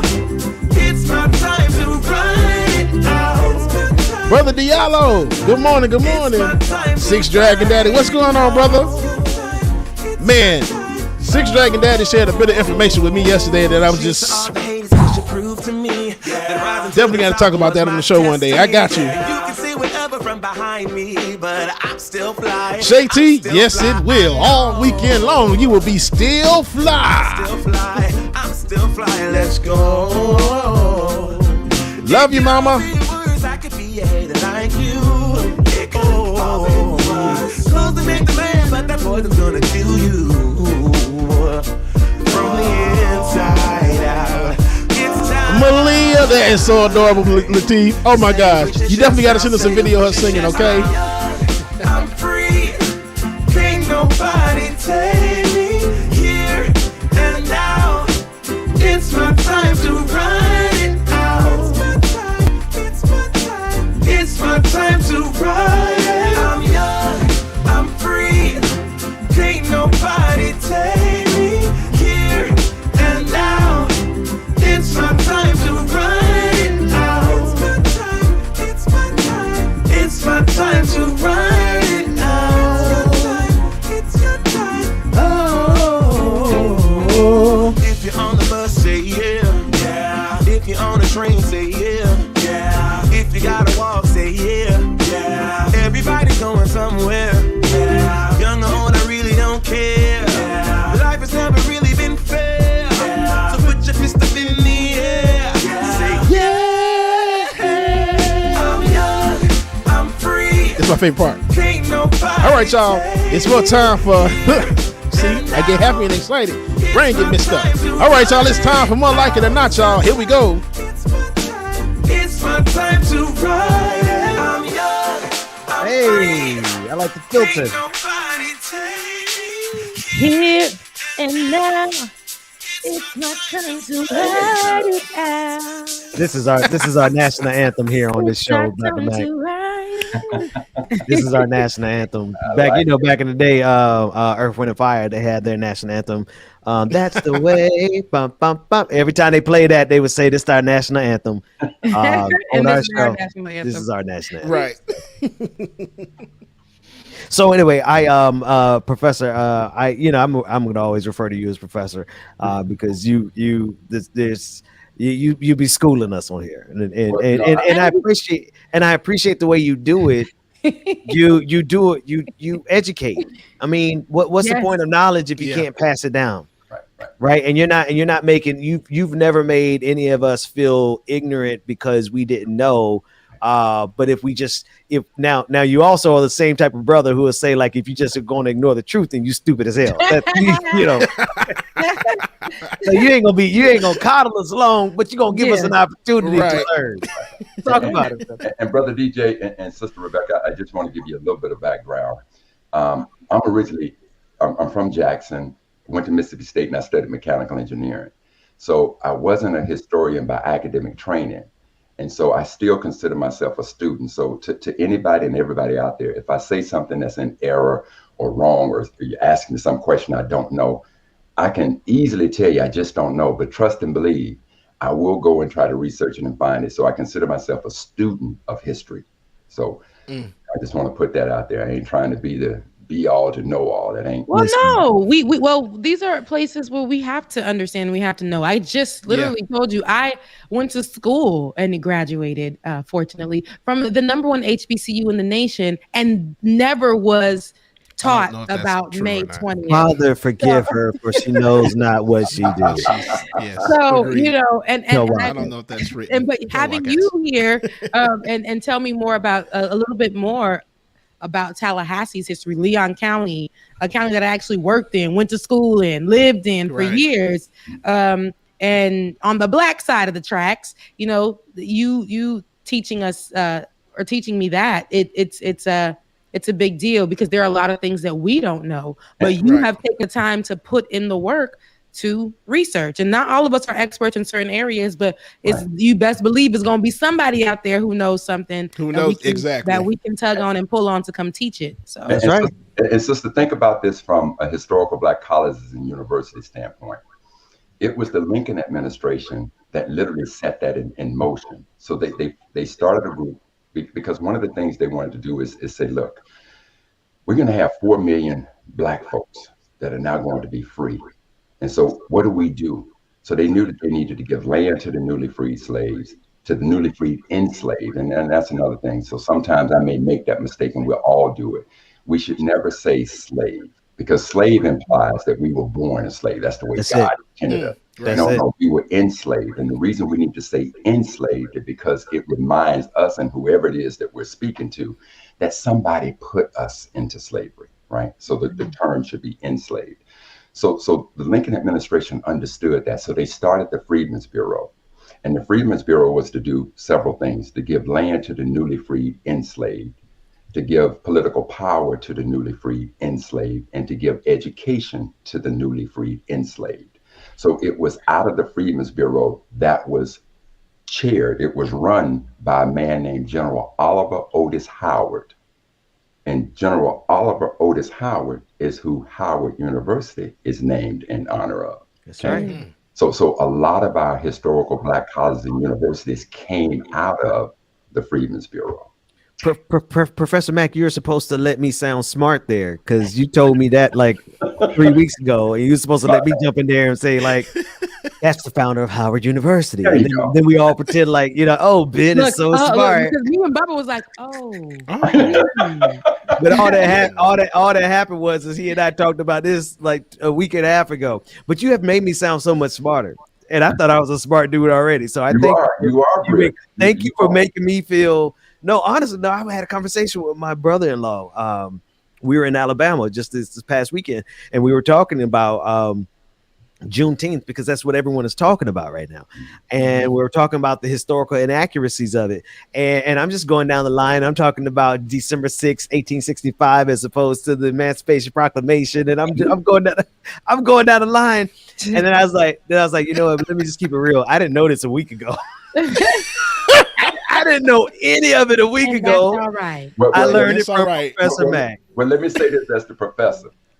You are getting an A for the most improved student in the class. That's what you're supposed to do. Shouts out to Professor Douglas, my calculus teacher at Bethune-Cookman. Lord. It was college at the time. Right. He would be so proud. I have finally improved since the first time I met him at Bethune-Cookman. Because he kicked me out of his class so many times. I swear I don't know. Even I knew that. You used to always kick Ben out of class. Man, where you going? No, man, just got kicked out of class. What were you doing to get kicked out of class? I used to come late because I used to party. You know they don't play that at HBCU. I was partying too much. To come early is to come on time, and to come late don't even show up. Oh man, early is to be on time. Y'all know that scene. Y'all know that scene in A Different World where Dwayne Wayne and the Jada Pinkett character. I wasn't Jada Pinkett because obviously it was just not beautiful, but I was the bad calculus students who could do it in his head, and Professor Douglas wasn't having it. I finally got an approval from a professor, and it's Professor Carl Mack. Well, there you go. Now, Sister Rebecca, I will tell you the first time that I ever heard what you just said, and it was from a sister that went to FAMU, went to an HBCU, and her name was Chauncey Lundy. And so if you know anything about the National Society of Black Engineers, NSBE, it is a student-run organization. So even though I was the executive director, I answered to college students. They were my office. They hired me. They set my goals. They determined if I got a raise or not. So she was the national chair at the time that I was hired. So it was under her administration that I was hired. And I must have walked into a meeting that let's say it started at 9 o'clock, and I walked in at 9 o'clock. And she said, "Why are you late?" I said, "What time does the meeting start?" She says, "It starts at 9 o'clock. I said, "Well, it's 9 o'clock. She said, "Listen, to be here at 9 o'clock is to be late. To be here 5 minutes before is to be on time." And to be late, don't even show up. That's exactly. Now if we're gonna do it, we got to do it right. FAMU taught me that, and they got me together. They got me together right. James, when I had you that. Want to do it or shall I? What are you gonna do? I got it. To be early is to be on time. To be on time is to be late. To be late is to not bring your ass at all. So that's pretty much what I said. Now the Jesus version of it is to be late is to be unacceptable. What's the one? They didn't teach me the Jesus version when I was getting my butt beat in college for that. So no. Yeah, no, and that's what I love about it, because it really it did something in me, because it did I would for me pull too. Up to any class late. Or to be on time, I'll pull up on time. Everyone was already seated, and here go me squeezing in. Excuse me, and then I was mad disrespectful. That should have been be like, "Mr. Zor, you can walk out." As she's teaching, "Mrs. Zor, you can walk out." And I'm like, this is so embarrassing. And then I did not like to be embarrassed, so then I didn't come. But when you don't come, what are you doing? You're failing the class. So then, listen, you become the student that comes on time. Like you come literally 5 minutes before, 15 minutes before. You get your seat, and she's ready. You know it's bad. I wish I should have gone to an HBCU a little bit later in life, because if I had gone a little bit later in life, I would have been 15, 20, 30 minutes early. Because that's where I am in my life now. Back, I would be setting up the desk for the teacher because I just want to learn, right? At the time, man, I was so disrespectful to Professor Douglas. I used to come to class 30 minutes late and then get mad at him for not letting me in. It's just some of us weren't ready for college. But Professor, I'm definitely ready for the knowledge that you've been dropping and bringing, and we hope you keep bringing it around here. Because let me say this, brother. I think Professor Douglas would say to you, no, Brother Dixon, you weren't disrespectful to me. You were disrespectful to yourself. There it is. There it is. But let me say You're giving me flashbacks. Now, wait. Now you get too close to home. Now, wait. No, I didn't come here to be lectured this morning by. You're triggering me. You're taking me. Get it today, Ben. Daytona Beach, 1998. Picture it. That's hitting close to home. The Daytona is right there at home, because again, that's where my ex-wife is from Daytona. But let me say this, Brother Dixon. Let me say this, Brother Dixon. Yes, sir. You sent me the day after Father's Day a piece entitled, I believe it was entitled "My Child." And Sister Rebecca and DJ Exclusive, I'm gonna tell you something. I don't know that I've ever heard a poem, you know, and trust and believe, no disrespect to Sister Maya Angelou, none. No disrespect. But no, don't do that. No, and I don't intend to. And certainly in our community, when Sister Angelou unveiled I Rise, it just became an anthem, especially for Black children. Yeah. Brother Dixon, what you sent me, the words, the way that you read it, the authenticity of it, when I posted it, you know, again, it was a message to Black fathers, but I had sisters and brothers alike who all agreed that that was the anthem for Black parents. And when I tell you beautiful, and I'll tell you again in front of the world, were I in charge of awarding a Pulitzer Prize, you would have got it. Yeah. If I was in Hollywood and I was in charge of the Academy Awards, you would have. You would have got it. Would have got it. Given that I am the professor of like it or not, you got it. You got it. I was just gonna say. I like it. Can I get my degree now? Award him here because we I can. got a confession. My actual degree is not from Bethune-Cookman University. I dropped out. I lost my Cosby scholarship, which is probably a good thing because all things considered. Oh wow. Well, and it took me a little while, but I have finally got my degree conferred from an HBCU, and it's the HBCU of Like It or Not University, where the prelate. I don't know what's the terminology. What is the terminology for universities? What's the highest position at a university? Besides a president, I guess. Okay, so we're the president of our university. Yeah. President of Like It or Not University is President Carl Mack. Well, I feel so honored. To put a little sugar on the fact that you dropped out, let's say this. And then we have 100 in the background. The crime ain't getting knocked down. The crime is not getting up. And I got back up. There you go. Yes, sir. We got back up. So That's right. That's right. Yeah. We got back up. Yeah. Yeah. Ben, you have the HBCU in your blood. And no, the HBCU has some of my blood. Well, Ben, the hazing that happened. We're not talking about the hazing that happened while you were in the band. We don't haze. What are you talking about? It had nothing to do with the band. The hazing that happened. It's like going to an HBCU is like it's almost like there's hazing processes there naturally just going in because they're gonna be like, how Black are you? How Black can you be? Or we gonna strip all of that wherever you came from? Because when I was a little Haitian, bohemian chic, came from like a mixed, town, and they was like, sister girl, listen, hey. Over here, we're Black, and I'm gonna need you to understand what Black is. And I left there saying, listen, I am Black and I am proud. And everywhere that I applied for a job, I'm like, you gonna get this Blackness. No. You gonna get this Blackness.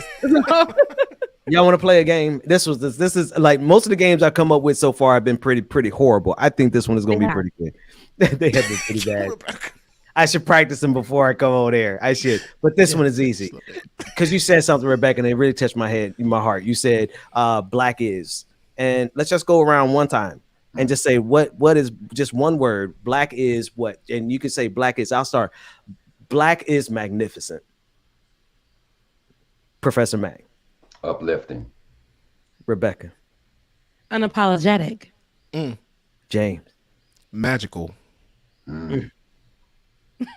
It's the best game I ever came up with. You got that one, Ben. It went correctly.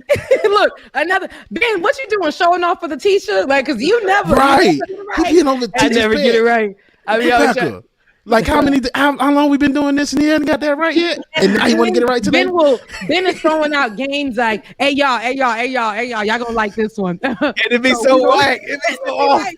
It's just like you're supposed to practice it before you come on air, but somebody like if you ain't got to practice. You ain't got to practice your Blackness. A whole white guest on here, and Ben will be like, "Let's play a game," and I'm like, "Okay." That's and then the guest is like, "What the hell did I just sign up for?" How Black are you? And then the person shows like, "So, Sister Rebecca, I got the question to determine whether or not you're Black enough." Oh, here we go. What's your favorite flavor of Kool-Aid? Ooh, I got it first. Red. Wait. Here's another one. Wait, I got one. What's your favorite flavor of Czech soda?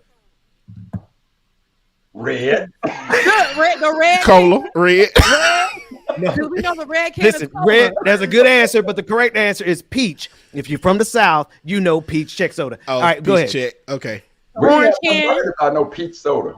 We don't even say it's peach. Winn-Dixie. Wait. Here's a question. Do you know what Winn-Dixie is? Oh, no doubt. Okay, well, you got to know what peach. You got to go down you got to go down the diabetes aisle and go down and get the Czech soda. Look, man, I'm down with that. We knew where it was. We just didn't have enough money to buy it, so that way. You ain't gonna make me sound like I had money. But Ben, you knew you was in. You said it. You were living hood adjacent. I was hood adjacent. You say hood adjacent. Ben says, but Ben, that's what Ben says. He coined that. He was living hood adjacent. Listen, hood adjacent still don't mean you got money. Like we were. No, but that means that you can buy we were the hood adjacent and still going to the same women, infant, and children. Women, we were same WIC. We went to the same WIC. Women, infant, the government cheese as everybody else. But I had the house across the street. That was like, yeah. But that's because houses were cheaper back then. You know. Oh yeah. My dad could have one job and afford to buy a house. Houses were like $30,000 back then. What are you gonna pay for a house today? What you gonna get for $30,000 in any city? A piece of land, right? In Florida, you ain't gonna get nothing. You ain't even gonna get a piece of land. You ain't gonna get nada. All I can it depends on what part of Florida. St. Pete, you can probably get you like Carl said, a trailer or a driveway. What you about to say? Area to build you a tiny house. Y'all warmed my soul with that answer of red, because I tried to tell people universally, when you want to know, you ask somebody what. And I asked one brother this. He said, no. He said, Carl, you didn't ask me what my favorite color was. You asked me what my favorite flavor was. Yeah. At that point, I said, player, you done told me all I need to know. All I need to know. Right now. All I need to know. And it doesn't matter where you're from. You just know that red is the flavor. We know you say red. I taste it in my mouth. I see it. I see how it's staining the plastic cups. I see that if that falls on your furniture, it's done. Like we know that red. Wait a minute, Rebecca. Ain't nothing falling on nobody's furniture when grandma was plastic all over it. That's another black staple. You know how many pounds of sweat on those plastic? Oh my God. And that transcends all black folks, whether it doesn't matter what nationality you are. It definitely go. Like, I'm Haitian. We had living room spaces that never changed for a long period of time because grandma was like, hell no, you guys are not sitting in that area. So you're not. And then don't forget the plastic floor runner. They used to guide the path if it flips, with the little spikes things. With the little spike things on the bottom of them. Yes. You were done. Right. And if you got real stupid, like I used to flip it over and roll on the back and pretend like you're getting, the little, stuff. The little thing. Yeah. Anyway, I had issues. I was a problem child. I was bored. Don't worry, Ben. My brother and my sisters used to do the same thing, bro. It's okay. I hated that. But check this out. Can I add? Let's do another thing here real quick. James, have you ever met Rebecca in person? No. Professor Mack, have you ever met any of us in person? Negative. And we all got the same stories. And see, the thing is, I think when we bring somebody on and we're trying to figure them out, that's the question we need to ask. In your home, somewhere when you were growing up, was there plastic on the furniture? And if the person goes, no, you ain't a brother. And we know we in for something. Yeah, we know there's some action there, and also I don't know if this was maybe a cultural thing too. In the kitchen or any like doorway or pathway, we had like the beaded, the damn beaded drapes. They're like, why? That was the alarm system for any black household. If you went out late, you had to come through the back door. That beaded drape would be like, and then parents would be up something, or you were in the kitchen, you were supposed to be in the kitchen. All of that, them damn beaded drapes. No, I didn't have to worry about the drapes because our alarm system was them street lights. You better be home before the street lights come on. Mm-hmm. My mom used to stand outside and call my name. It was always embarrassing. You know, it was like, why is she doing that? It's a little different right now though, because maybe because my kids are so young. Like I want my kids to have that street experience. I want you to play outside till the street lights come on, but it's a little different. 2021. So I'm outside. Listen, I be outside playing with them. That's the truth. It's like, look, ain't nobody gonna play with my kids. So me and the kids, we all outside until the street lights come on because it's 2021. So that's the closest they're gonna get to my childhood, because I ain't leaving them out there by themselves. You crazy? Right. But we were out there by ourselves. And that's crazy because it wasn't safe for Black kids then, but it was more safe than it is now. You would think now it would be safer for our kids, but we're so afraid because now these racists and these weirdos are out just with their hoods off. You mean cops? You say weirdos like cops. And speaking of cops, I want to do a soft pivot. I know we do hard pivots a lot here, but speaking of cops, the one that killed Tamir Rice, you know, and today he would have been, was it 19 years old or 17? You're not gonna walk me right into that, are you? One of those ages. I'm gonna lightly walk you into it. We don't have to go into it. But and we know that there is. She has been speaking out against activists who have been using her child's death to rally around Black Lives Matter, or to build their platforms, or to bring attention to the other people who have been gunned down, Black people who have been gunned down by police officers. And right now, Tamir Rice has been speaking out. This is not the first instance, but just in the last few days, she has spoken out against activist Shaun King. But right before that, she spoke out against a lot of the Black Lives Matter leaders. And a lot of people had shut her claims down. But I think it's important for us to talk about this, although there is, you know, in some way, shape, or form, I'll say I have been close to the situation as far as working for Shaun King or under Shaun King, and just working in that environment, seeing how a lot of these activists move in those spaces is very interesting. But when they're called out by the mother of a child that has been taken by law enforcement here in America, and when they're called out by the mother saying, hey, stop using my child's likeness, stop using my child's death, I don't want this anymore, I want us to disconnect, and you are continuously using it and gaining funds or whatever the case may be. And not only that, you have called this woman a liar, you have called this woman a liar, but still using her child's name. It's just very interesting, you know, and all of this is happening and unfolding online. And I've said so many times, there are many activists in these spaces for years before Black Lives Matter who had a passion going in. Yeah. But somewhere along the line, when that money gets to you, when that fame gets to you, you kind of just utilize the names of these people's dead kids for your fame, and that's it. And that's it. And Samira, you know, she said so many comments and she's called him out.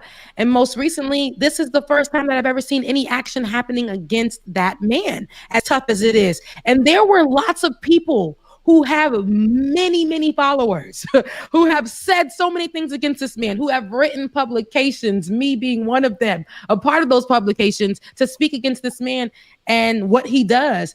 But it was the mother of the child that finally said something.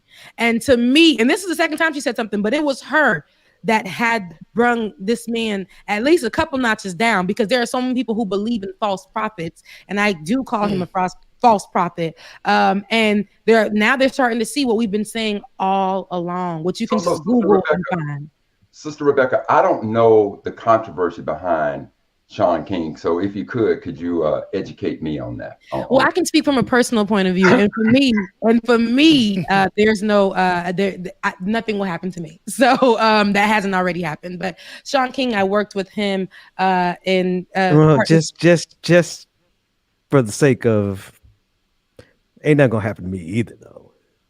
No, I just you know, that ain't my business. I gotta speak from my point of view, and what happened with me. Worked under Shaun King alongside Benjamin Dixon, but worked under Shaun King, and I watched him like I watched him as an activist. I loved him in his work as an activist, trusted his work as an activist. Even people were reaching out saying, hey, watch out, hey, be careful. Even the research that me and a few others had done on him. And in our first week of working there, never seen him a day in our life, was under the leadership of Benjamin Dixon. At what we call the North Star, which was supposed to be a network where we were able to put on shows and give Black journalists opportunities and bring light to so many more situations and stories surrounding Black people, good or bad. And so much partnership that happened that was so amazing. We met with great people and things like that. Me never personally having the opportunity to actually see Shaun King in person because he never came down to where the work was being done. But was getting all the credit for it. And there was a young lady who actually called him out here in Georgia. Clarissa was her name, and she went to a university here, and she called him out saying, where's the money? And this was surrounding a situation with Tamir Rice where there was funding that happened and that was being questioned. And she called it out. Hey, where is that money? You're an activist. You raised a certain amount of money. Where is that money? And what he did was use his 1 million followers, an attack. He posted about her, and they attacked this young woman who was a young journalist who wanted to come and flourish as a journalist. He attacked her and also contacted her school. The dean of her school, who had a partnership with Shaun King, also contacted them to scare her into retracting her statement. Sister Rebecca, before you go on, you keep alluding to the work, and I'm thinking in the terms of our audience. When you say the work, what was the work that Shaun King was doing that garnered so many followers and so much financial? The work was activism. The work was being in the front of the stories, specifically of Black children or Black people dying. And this is law enforcement. Yes, police. Okay. And all of those stories, as well as me working under him, was that a lot of people reached out to me that worked alongside him as well and said, hey, I'm the one that broke this story about this particular thing. But all Shaun King did was post what I said. And or, I'm the one that has been out on the streets, and all Shaun King did was say my eyewitness account of the situation. And then that's exactly what happened with what we were working with the North Star. I can say this, and this is coming from my mouth, Benjamin Dixon was the one doing the work, yet Shaun King was the one being credited with what the North Star was. Now, Benjamin Dixon, our Benjamin Dixon. The one sitting right here. So I say that because not to bring him into the conversation. Like I said, this is me, and this is, I can speak about this. And I just feel that, having to work alongside him, seeing what he did, what he was capable of doing to a student, and trying to take her down, and Black women had to come together on social media and tell Shaun King he needs to stand down for that. And also, me watching it as it happened and unfold right before my eyes, because I was literally inside of that thing that he was working with, that he never even touched, never even appreciated. But I watched him, Benjamin Dixon, do a million jobs to keep it afloat. A whole system going, hire people. He wanted to make sure everybody was getting paid correctly. All of that. It was a lot of things going on. But like I said, he's only one of the many activists that people have accused of doing the work, but using people's children's deaths to get paid. And the funds are being questioned as to where they're going. Now, for activists, I'm not saying that they shouldn't be paid for their work, but you got to be actually doing the work. And also, don't go ahead and profit off of the deaths of these kids, not contacting the parents and telling the parents that you're going to rally for them. You're going to raise money for them and give them nothing, as you're creating and making so many movements and killing the movements before they can even go anywhere, but you've already crowdfunded millions and millions of dollars. All right, so Sister Rebecca, look, I just want to be sure I understand what you're saying to me. Is that this guy, Shaun King, and I'm assuming he's a brother? So they say. Okay. So they say, but yes, he is. so this guy who I've seen post, I've seen people post about his work, and this work is that he was breaking these stories of police brutality, police murders And those of you who were, quote, working under him, never met him. He didn't do the actual work or research of it. You all did it, but he put it out there as his own, garnered these millions of followers. Yep. Money started pouring in. None of the money went to aid the families of the victims. No. And when questioned about what's going on with the money, he in turns criminalizes the people asking the questions about transparency. Exactly. Is that accurate? This I can say is accurate from my standpoint with me at the North Star. Now, with all the other families and friends and people that he's worked with and things like that, I can't say so. And for as far as the North Star that I've worked with, and it mirrored so many other things that Shaun King projects that Shaun King would crowdfund for. And nothing would come of the networks that he was building that were supposed to be for Black people. And he literally tried to, I feel like, blacklist me because I spoke against him. Just little old Rebecca Azor.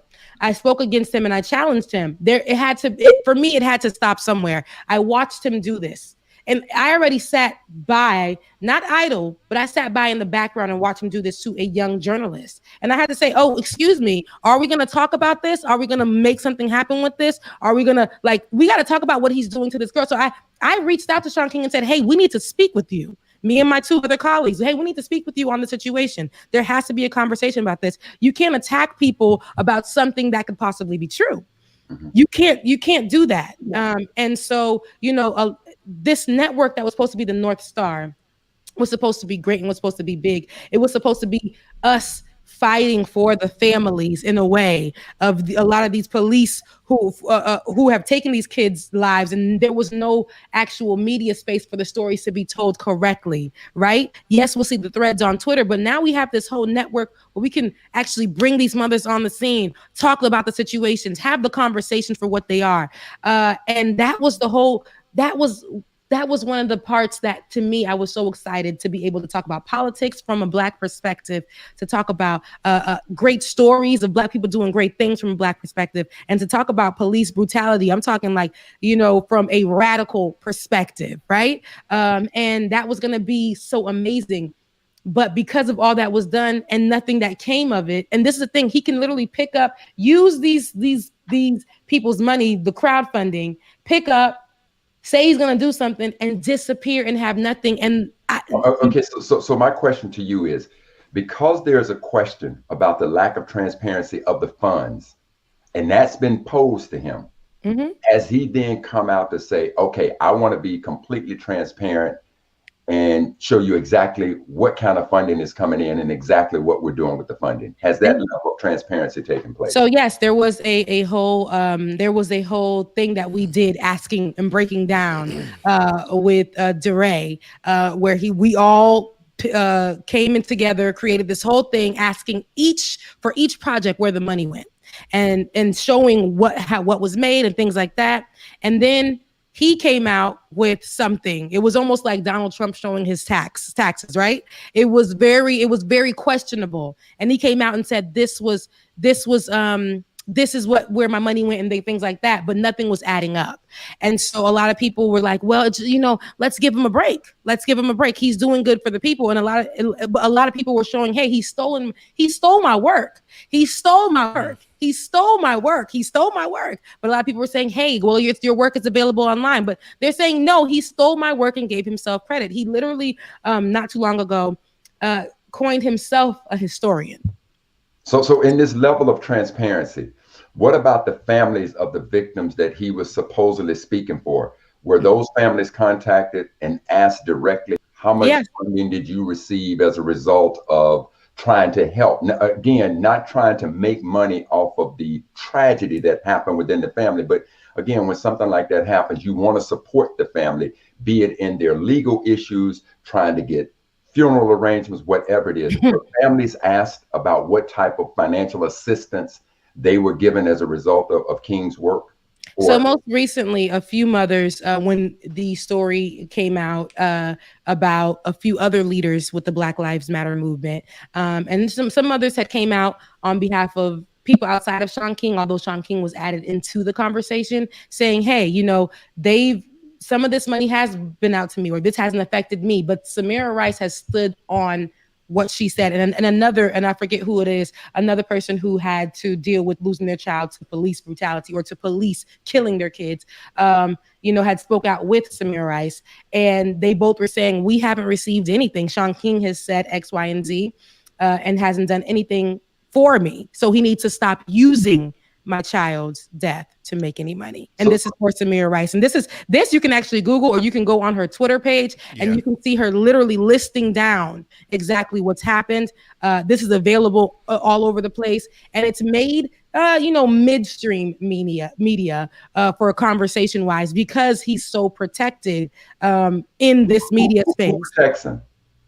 Because Sean King plays both parts of the matter. He is the face for Black people when it comes to speaking on police brutality in mainstream media. So mainstream media will protect him until they feel like they can't anymore.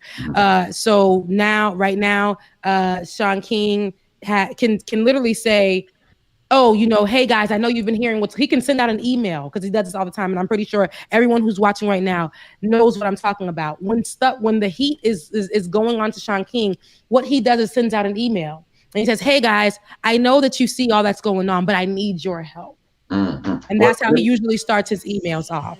Let me say this in the area of transparency. So I used to sit on the board of trustees for a college in upstate New York, in Potsdam, New York, Clarkson University.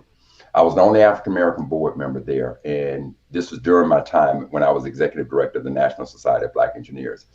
And so this is where they presented me with an honorary, prior to me joining the board, they presented me with an honorary doctorate because of my body of work, things I did in civil rights, things I was doing to help bring more African-American children into the field of engineering. So this body of work. And as a result, I received an honorary doctorate. And then later they said to me, Dr. Mack, would you consider joining our board of trustees? And I said to them, there's only two reasons why you ask people to join boards of trustees, either their influence or their affluence.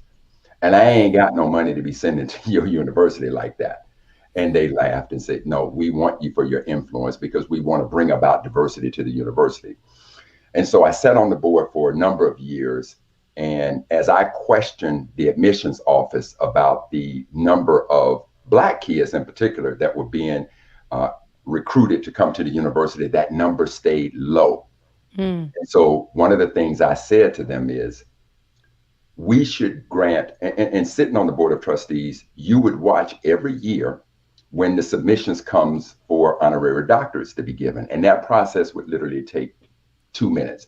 The person who's presenting the individual for an honorary doctorate would speak on their behalf. They wouldn't read their bio because it would be in our packet so we can all read for ourselves, but they would speak just about why they think this person is worthy of such a high honor from the university. And that process would take less than 2 minutes per person.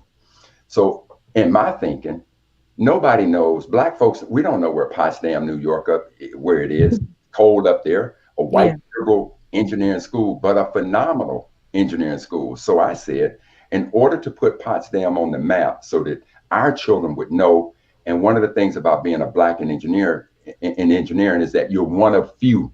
So you have this feeling of isolation, and to know that you're coming to a university that cares about you and wants to wrap their arms around you and ensure your success, that's important. So I said to them, in my life, the three greatest movements that I can think of in my life was the modern day civil rights movement, the election of Barack Obama, and Black Lives Matter.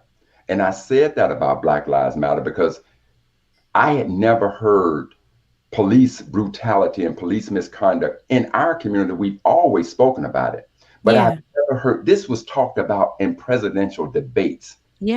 Clearly the movement had galvanized this country in a way that unlike anything I'd ever seen around police brutality. So I said to the board, I want to nominate the founders of Black Lives Matter. That was Patrice Cullors, Opal Tometi, and Alicia Garza.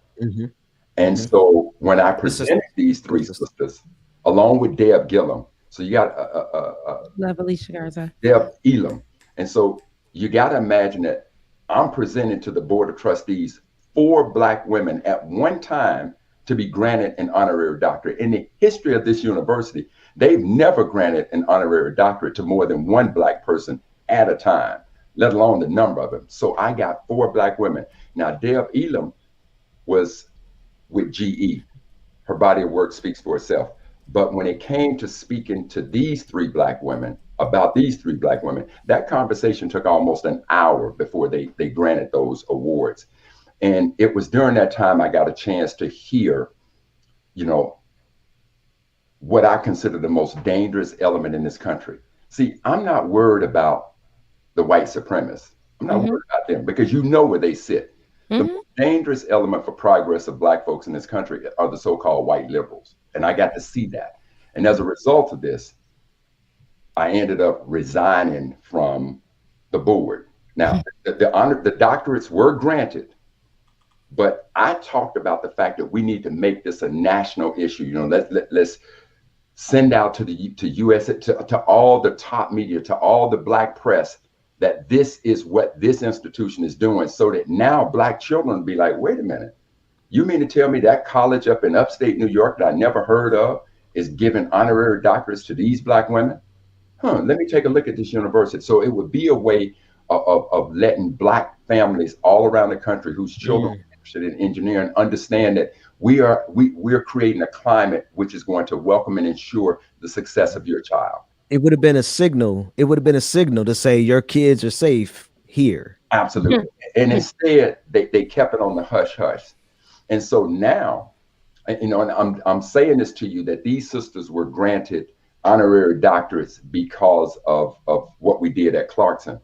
And so now, trust and believe, you know, I got to think in some kind of way when I saw the news come out about Patrisse Cullors, one of the founders of Black Lives Matter, purchasing a $3 million home up in California, and then all of this flack started coming in. So it's, you know, I'm sharing this story because it's in line with what you're talking about with Shaun King. And I think that opens up another level of discussion of what do we expect of Black activists when these types of funds come in and that whole thing. So in the area of transparency, I'm just telling you that you know, this issue is close to me for the story I just shared with you. Yeah, but that's a great question. Rebecca, that you let me jump in there. Let me jump in there real quick. I know just about everybody that you mentioned that you know, I can probably text them. And I don't say that to flex. I say that to say, I know these folks are out here doing the best they. I've met enough of them to know that the folks out there, they are doing the best they can to fight against white supremacy. I will say that much. And I will say that with just one point of correction in terms of the house that Patrisse bought, it was 1.9 million.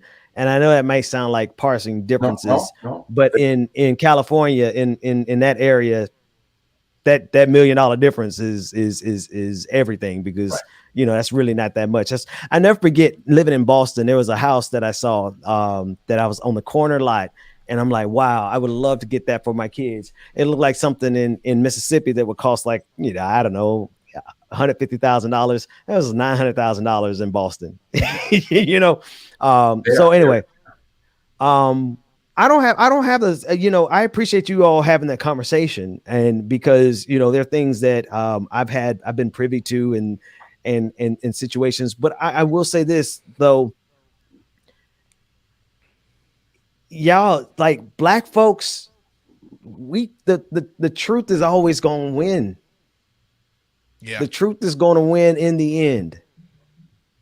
It just is, because we got, like, what we fighting for is, like, Dr. King said something so prolific. He said the moral arc of the universe is long, but it bends towards justice. Mm-hmm. Like, I don't know what all Dr. King was into, but that's some supernatural, spiritual, next level interpretation of our Blackness.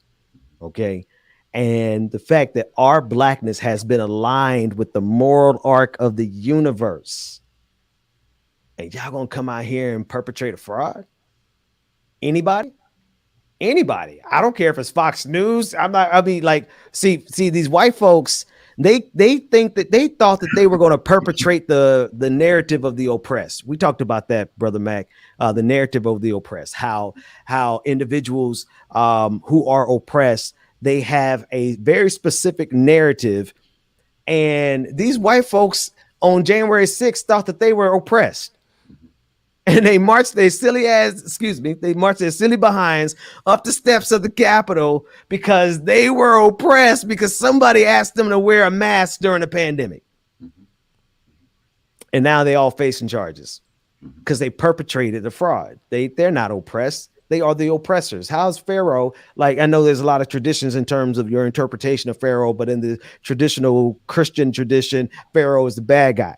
And how can you as Pharaoh pretend to be oppressed when you are the oppressor? Right. White supremacy. So anyway, I don't want to go too deep into that. But the thing is like, black folks, the truth is going to win. And so long as, and this is why I appreciate your work, Dr. Mack, is because you put emphasis on fact. Mm-hmm. We don't have to ignore the truth in order for black folks to be blessed in this country. Right. White supremacy got to lie in order to stay in power in this country. Right. And I'll say this in regards to the Sisters of Black Lives Matter. And I say I felt some kind of way, but when you said, Brother Dixon, what you said, it instantly made me feel this way. I know that their body of work gave me something I had never seen in my life.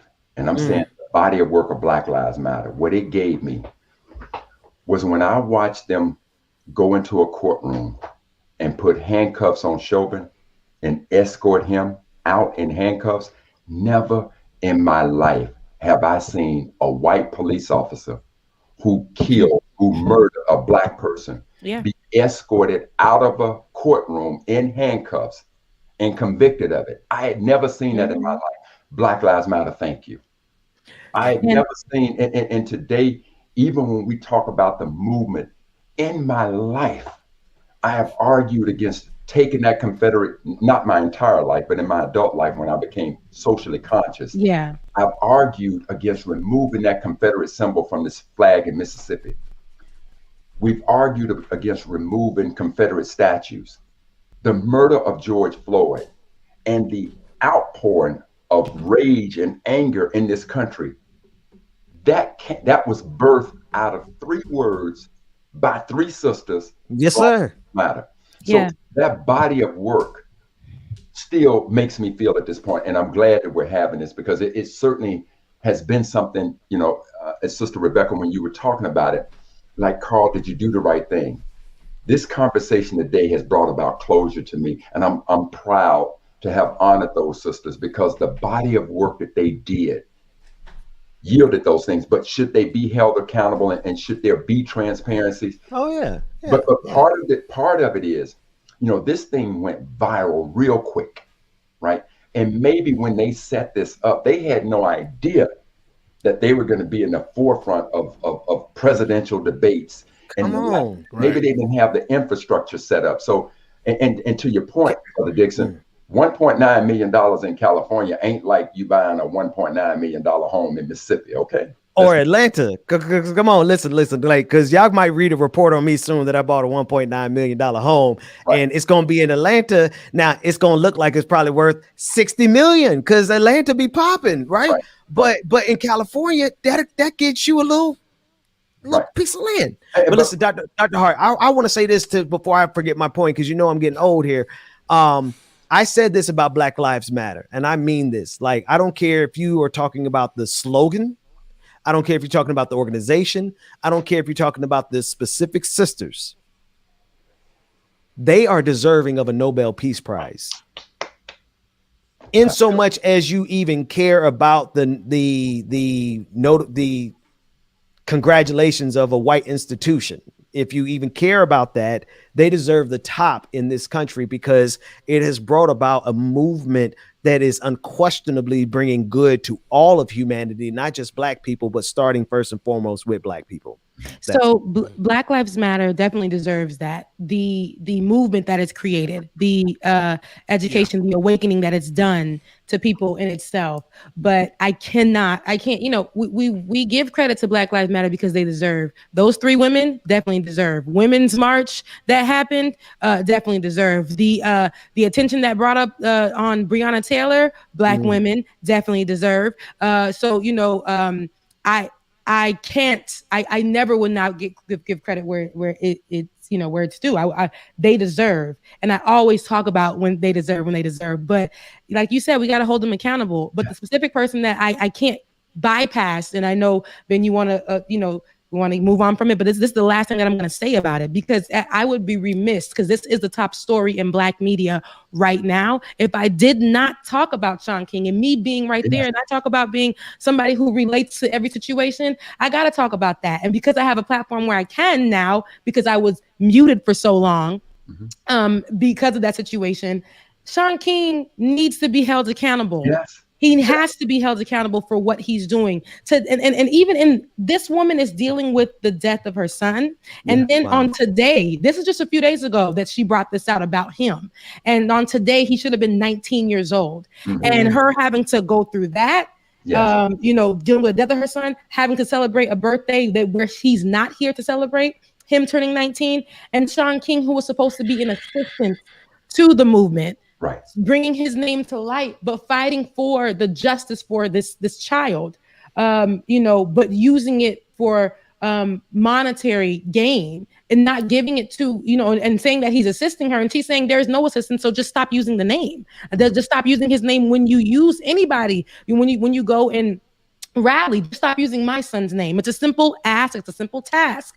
Yet he's fighting it tooth and nail, because a lot of people are now like, hey, the mother has spoken. I think it's time to listen. And I think that everybody should understand that. My experience with him is my experience with him. That's one thing. But when there are other people across the board that are sharing experience that are almost mirrored down to the T, that's when we should start looking into who we are putting on these pedestals. Thank you, Shaun King, for actually making things, like you said, we got to give credit where it's due, for actually taking some situations and putting it on your platform and giving it light, right? But when you're held accountable, when you're asked questions, don't go and attack the smaller people because you're a bit stronger in this space. And Sister Rebecca, let me say this.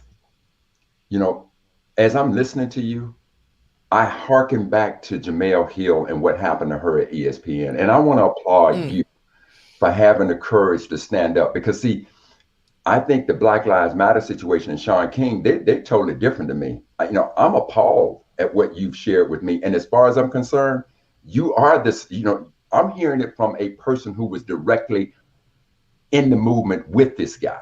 So for what you said, but then on top of that, for a parent to come out, I'm gonna tell you this. If I did a presentation and the family, I remember when I got arrested in Seattle for the murder of Robert Thomas Sr. at the hands of a white law enforcement officer. And I want you to understand this, that when I got arrested, I was an engineer with King County government. That's who I worked for. The deputy sheriff that shot him was a King County deputy sheriff. So when I got arrested protesting my employer. And I even had Black folks who loved me that said, Carl, how could you protest against the hand that's feeding your family? And I said, because the hand that's feeding my family is wrong. I got arrested on that level, right? But if the Thomas family had come out to me and said, Brother Mack, shh, quiet, leave it alone. We don't want you talking about, just leave it alone. I would have shut up. I would have absolutely shut up. So I find what you're reporting to us as fact, because you are at ground zero.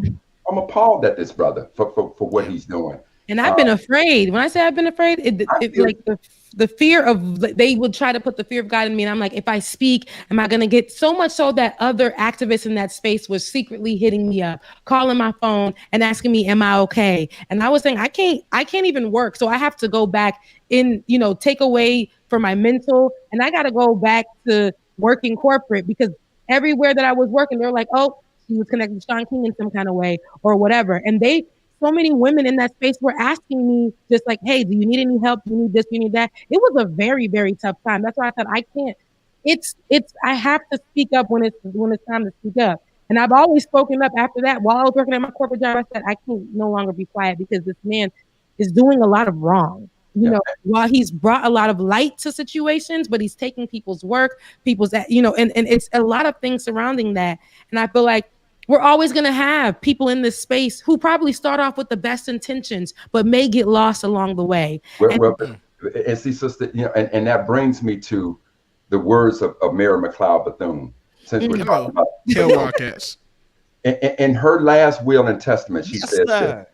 She said, I leave you love. I leave you hope.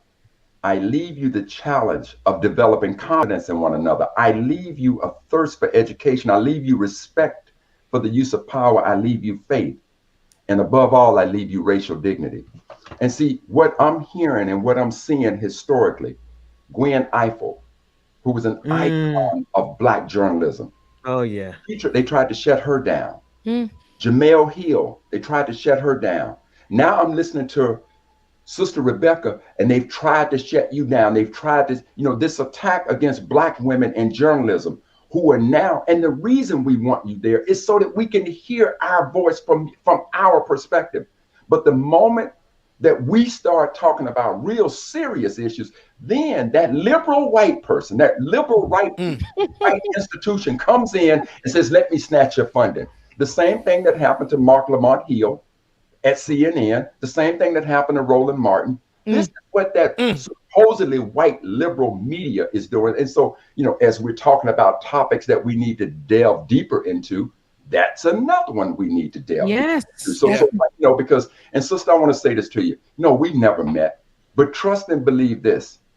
If they come, please call me. You will not stand alone. I swear to God, that bullet will be taken by me before it's taken by you. The idea that I would sit by and knowingly know that they're going to attack you, hell will freeze over before that happens, sisters. Yes, sir.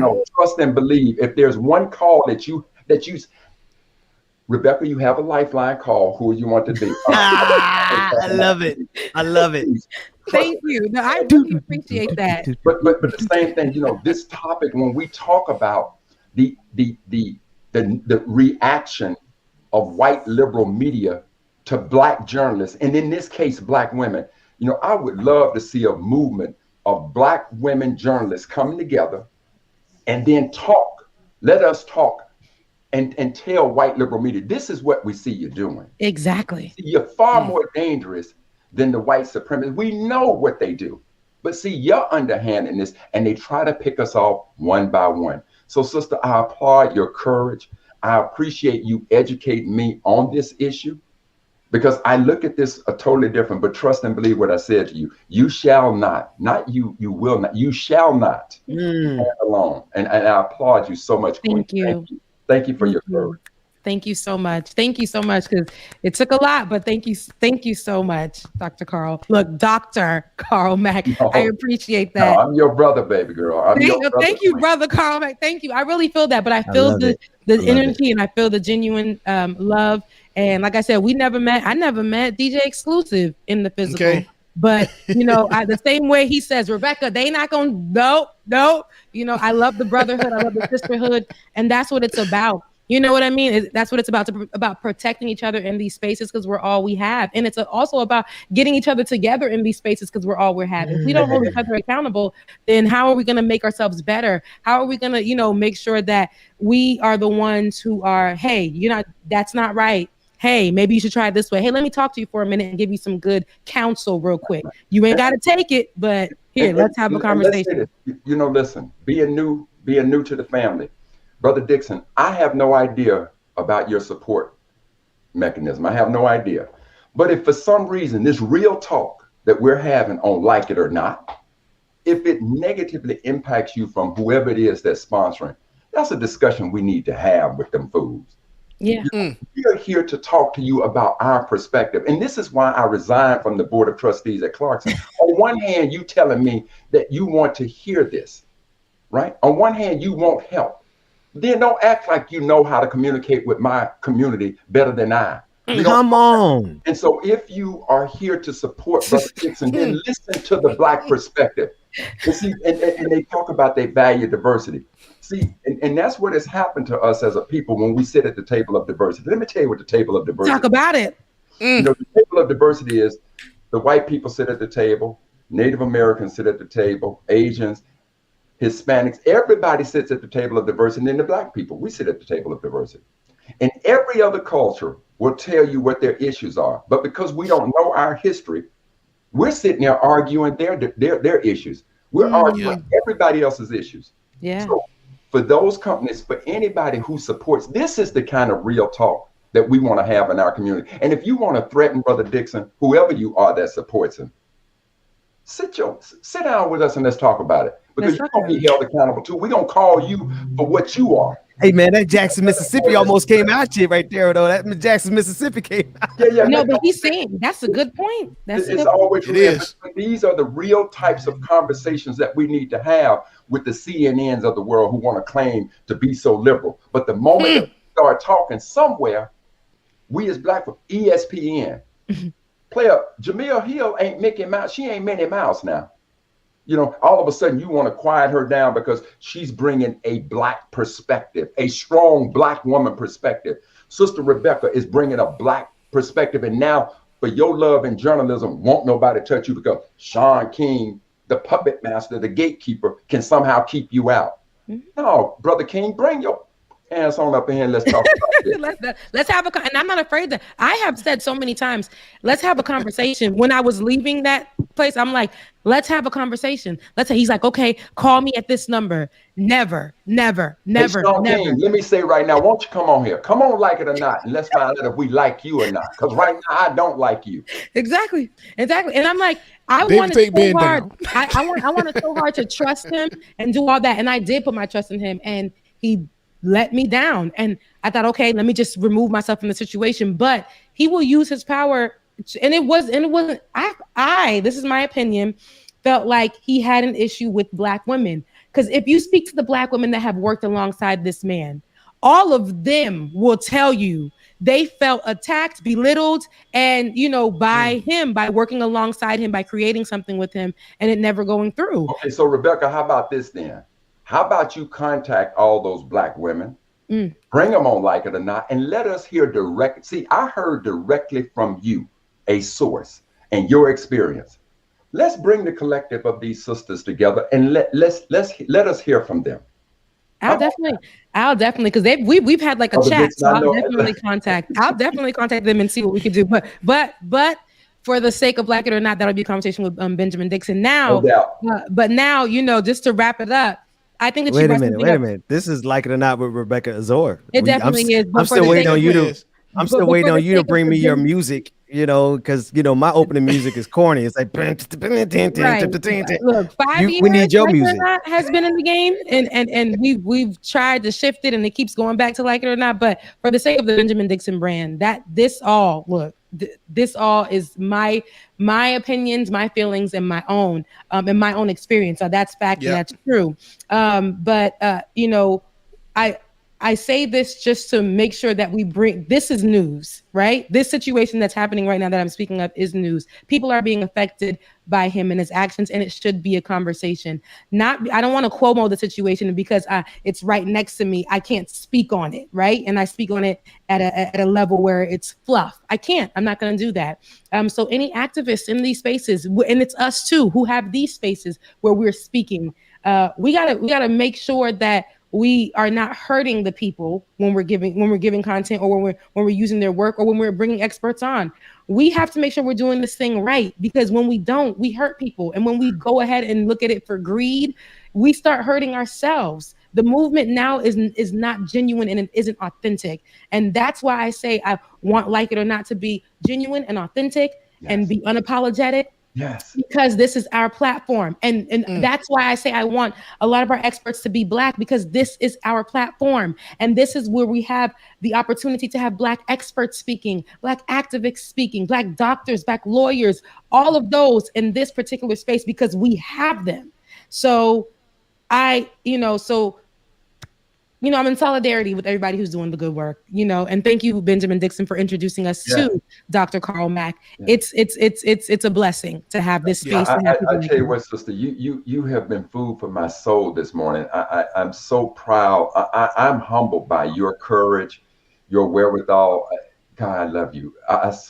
I'm so proud. Thank you. And same to you. Same to you. I'm so happy that we finally, because I watched you and I told Ben, who is this man, this really, really black man here? Like, right. This light-skinned black man, but who is so black? Like, I got to watch and be like, that's hey, man, this man's so black. I'm like, hold on. Let me check my credentials. Where my black? we need to check in with him every quarter to check our black card. Our black card. That's you right. Love this man, Rebecca. This man. I said, I was watching Ben, and this man really came with it. Like you, Ben has this knack for finding gems, right? Yeah. He'll be like, yo, Rebecca, there was this man. I got to get him on. I had a conversation with this man. This man didn't like me. This man educated me. Rebecca, let me say this, and Brother Dixon, the same with you, man. For even the title of your show, like it or not, I'm gonna tell you something. The word quintessential means in its purest form. These conversations we've had this morning, they are, you like it or not, these are some of the pure, in its purest form it is, and I want to thank you. But to DJ and Rebecca, you may not know this part of our conversation with Brother Dixon. But so when I was on Roland's show and I had the conversation, when he turned to the other two panelists and he asked them, you would have thought that they didn't hear a word that I said. Never commented. The first thing that came out of Brother Dixon's mouth was, man, I had no idea the knowledge that brother dropped, and I need to talk with him. And as a result of that, the comments that came to me, and they still coming to me from everybody who has seen that show, the universal comment that came out was people's admiration for what Brother Dixon said and ultimately what he did. And Brother Ben, I got to tell you, I'm so humbled by you as well. So, I mean, to be a part of this family with you all, man, my soul is as enriched as it's been in a long time. So, thank you for holding this platform and let us all surround each other, because that day of picking us off one by one, just as Malcolm said, man, if you pay attention to the white media, they'll have you believing that the oppressor is the oppressed and the oppressed is the oppressor. Yeah. Come on. Yes, right Come there. on. Look, and that's the end of the show right there. That's the end. That's the line. Clip that, put it out there, quote it, put it on social media. Make sure you tag Dr. Brother Carl Mack. Doctor, that's my brother. That's y'all doctor. That's y'all teacher. But make sure you guys tag him, because he's dropped a lot of gems. You should see the chat right now. Everyone is literally, just loving that we are being very authentic here. And I mean, it's a Friday show. I love when we can let our hair down, for me, let my braids down, and just relax and get this conversation going and being us, because that's where can we have these around the table conversations in the middle of a pandemic? Where can we have these nice soul food, gourmet conversations, right? With our friends and our family right here. All the time. Yeah. I am going to say this. Though. No weapon formed against me or you or any one of y'all is going to prosper. That's right. Trust and believe. Trust and believe. Okay. And I'll tell you this on the story when I got arrested, right? And again, I had just gotten married. My son was 1 year old. I had a big mortgage. And my mother's a church-going woman, as our folks are, right? And my mother was calling me like, Carl, you got to stop that, because when you get in trouble, all them people out there you trying to help, where they going to be? And I said, Mama, every Sunday you sit up in church. Every Sunday you sit up in church, and you tell me how much you love the Lord and give your faith. God going to take care of it. I said, God, the Lord also told us works without faith, faith without works is dead. Yeah, let alone. I said, Mama, they said in the good book, and I was a Sunday school dropout, so I had to paraphrase, right? In the good book, it says, something about that weapon. And if they form that weapon, it can't hurt me because God got me. Do you believe that, Mama? She said, baby, of course Mama believes that. I said, well, Mama, if you believe that, don't worry about me. God got me, baby girl. Come on. That was the end of that. She said, well, baby, you go do what you got to do, but Mama still worried. I said, well, if faith is strong, You have no worry, mama. Well, you tell mama that black folks in this country, we got the narrative of the oppressed. That's right. Oh, And she ain't worried these days. She ain't got she ain't worried these days because her baby boy is retired, right? So so she ain't worried. I'm trying to get where you are, man. How you 60? Well, you ain't nowhere near 60 and retired. You got to tell us how to do that. I'm 59 and a half, and I'll tell you exactly how I He's did. at 59 and a half. I ain't 60 yet. Yeah. No, I love, I'm gonna tell you something. As black men, this is one of the best places you can be when you're not held to anybody, because see, all the crap that's been heaped upon us. I've been wanting to tell you this for a long time, and now that I'm nearing the pearly gates, I'll tell you exactly what's on my mind. Unapologetic. That's it. A glorious times in life. But I would tell you this. I think there's 4 components to a holistic education. There's a training component where you need to learn how to read and write and arithmetic and all that. There's a spiritual component. You need to believe in something that's bigger than you. There's a cultural component. You need to know who you are as a black woman, as a black man, as black people. We need to know that cultural component to our education. And then there's a financial component. If you don't know how to manage money, I don't care how successful you are, you will be enslaved, right? So I understood the financial component. And so one of my students, and she is an absolutely phenomenal sister named Erin Teague, computer engineer at University of Michigan. She came to work for me at the National Society of Black Engineers. So I got back into the investment game. And she came to me one day and said, brother, Daddy Mack, you need to go into Facebook. So when Facebook dropped, I went in. But the reason I went in, she said this to me. She said, do you know how many people on the planet? I said, no. She said, 7 billion. She said, out of that 7 billion, 3 billion got internet. Out of the 3 billion plus that's got internet, 1 billion are on Facebook. And I knew that mainstream, traditional media, print media was dropping off. So they're looking at the eyeballs. So the long and short of it is, family, I took every penny that I had, and I put it all on Facebook, every penny. And all I can tell you is I'm retired. Drop the damn mic.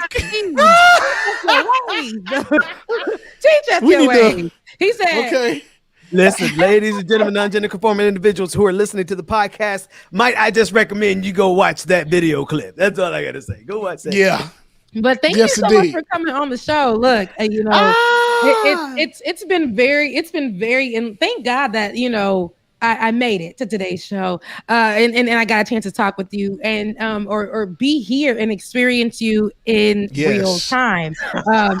It's a good experience. It's a good experience. It's really black. It's awesome it was as a whole experience. HBCU course, that one long class that we had that was about 3 hours long, but we loved it because it was super black. Come on. It's this one right here. This is the class I show up early for. This is it. Like, on time, like 30 minutes beforehand, just ready. Matter of fact, I'm just going to sit in your class beforehand. I should have never been let in because I was late, but that's all right because the Lord knew I needed this. I needed this moment, and I needed this. Yeah. And can I say this to Professor Douglas? I don't even know if Professor Douglas is still living, but thank you, brother. I just want to thank that brother because he still was patient with me, and he poured enough into me for me to remember him right now today in this scenario after everything I've gone through and everything I've done and I built Hell Wildcats. Professor Douglas, his desire to push, and this is what we get at black universities all the time. You get black professors who are committed to instilling something into those black students that they know that they are going to need to survive white supremacy and capitalism. That's it. That's that on that. And thank you so much once again, Brother Carl Mack. I appreciate you. Look, Ben, thank you for just bringing us all together. And I gotta head out because I got another job. But I love you guys. One day I'm gonna be like, listen. One day I'm gonna be like Carl and be like, listen. All I can say is that I'm retired. Wait. I claim it. Oh man, hey, love all y'all. Appreciate y'all. All right, guys, enjoy the rest of your day and become a Patreon today. Love y'all. Yes, love y'all. Mean it. We out. Deuces. See y'all Monday. Bye. Sometimes I look at my black child and I want to apologize because we birth them into a society that can be so cruel and so uncivilized.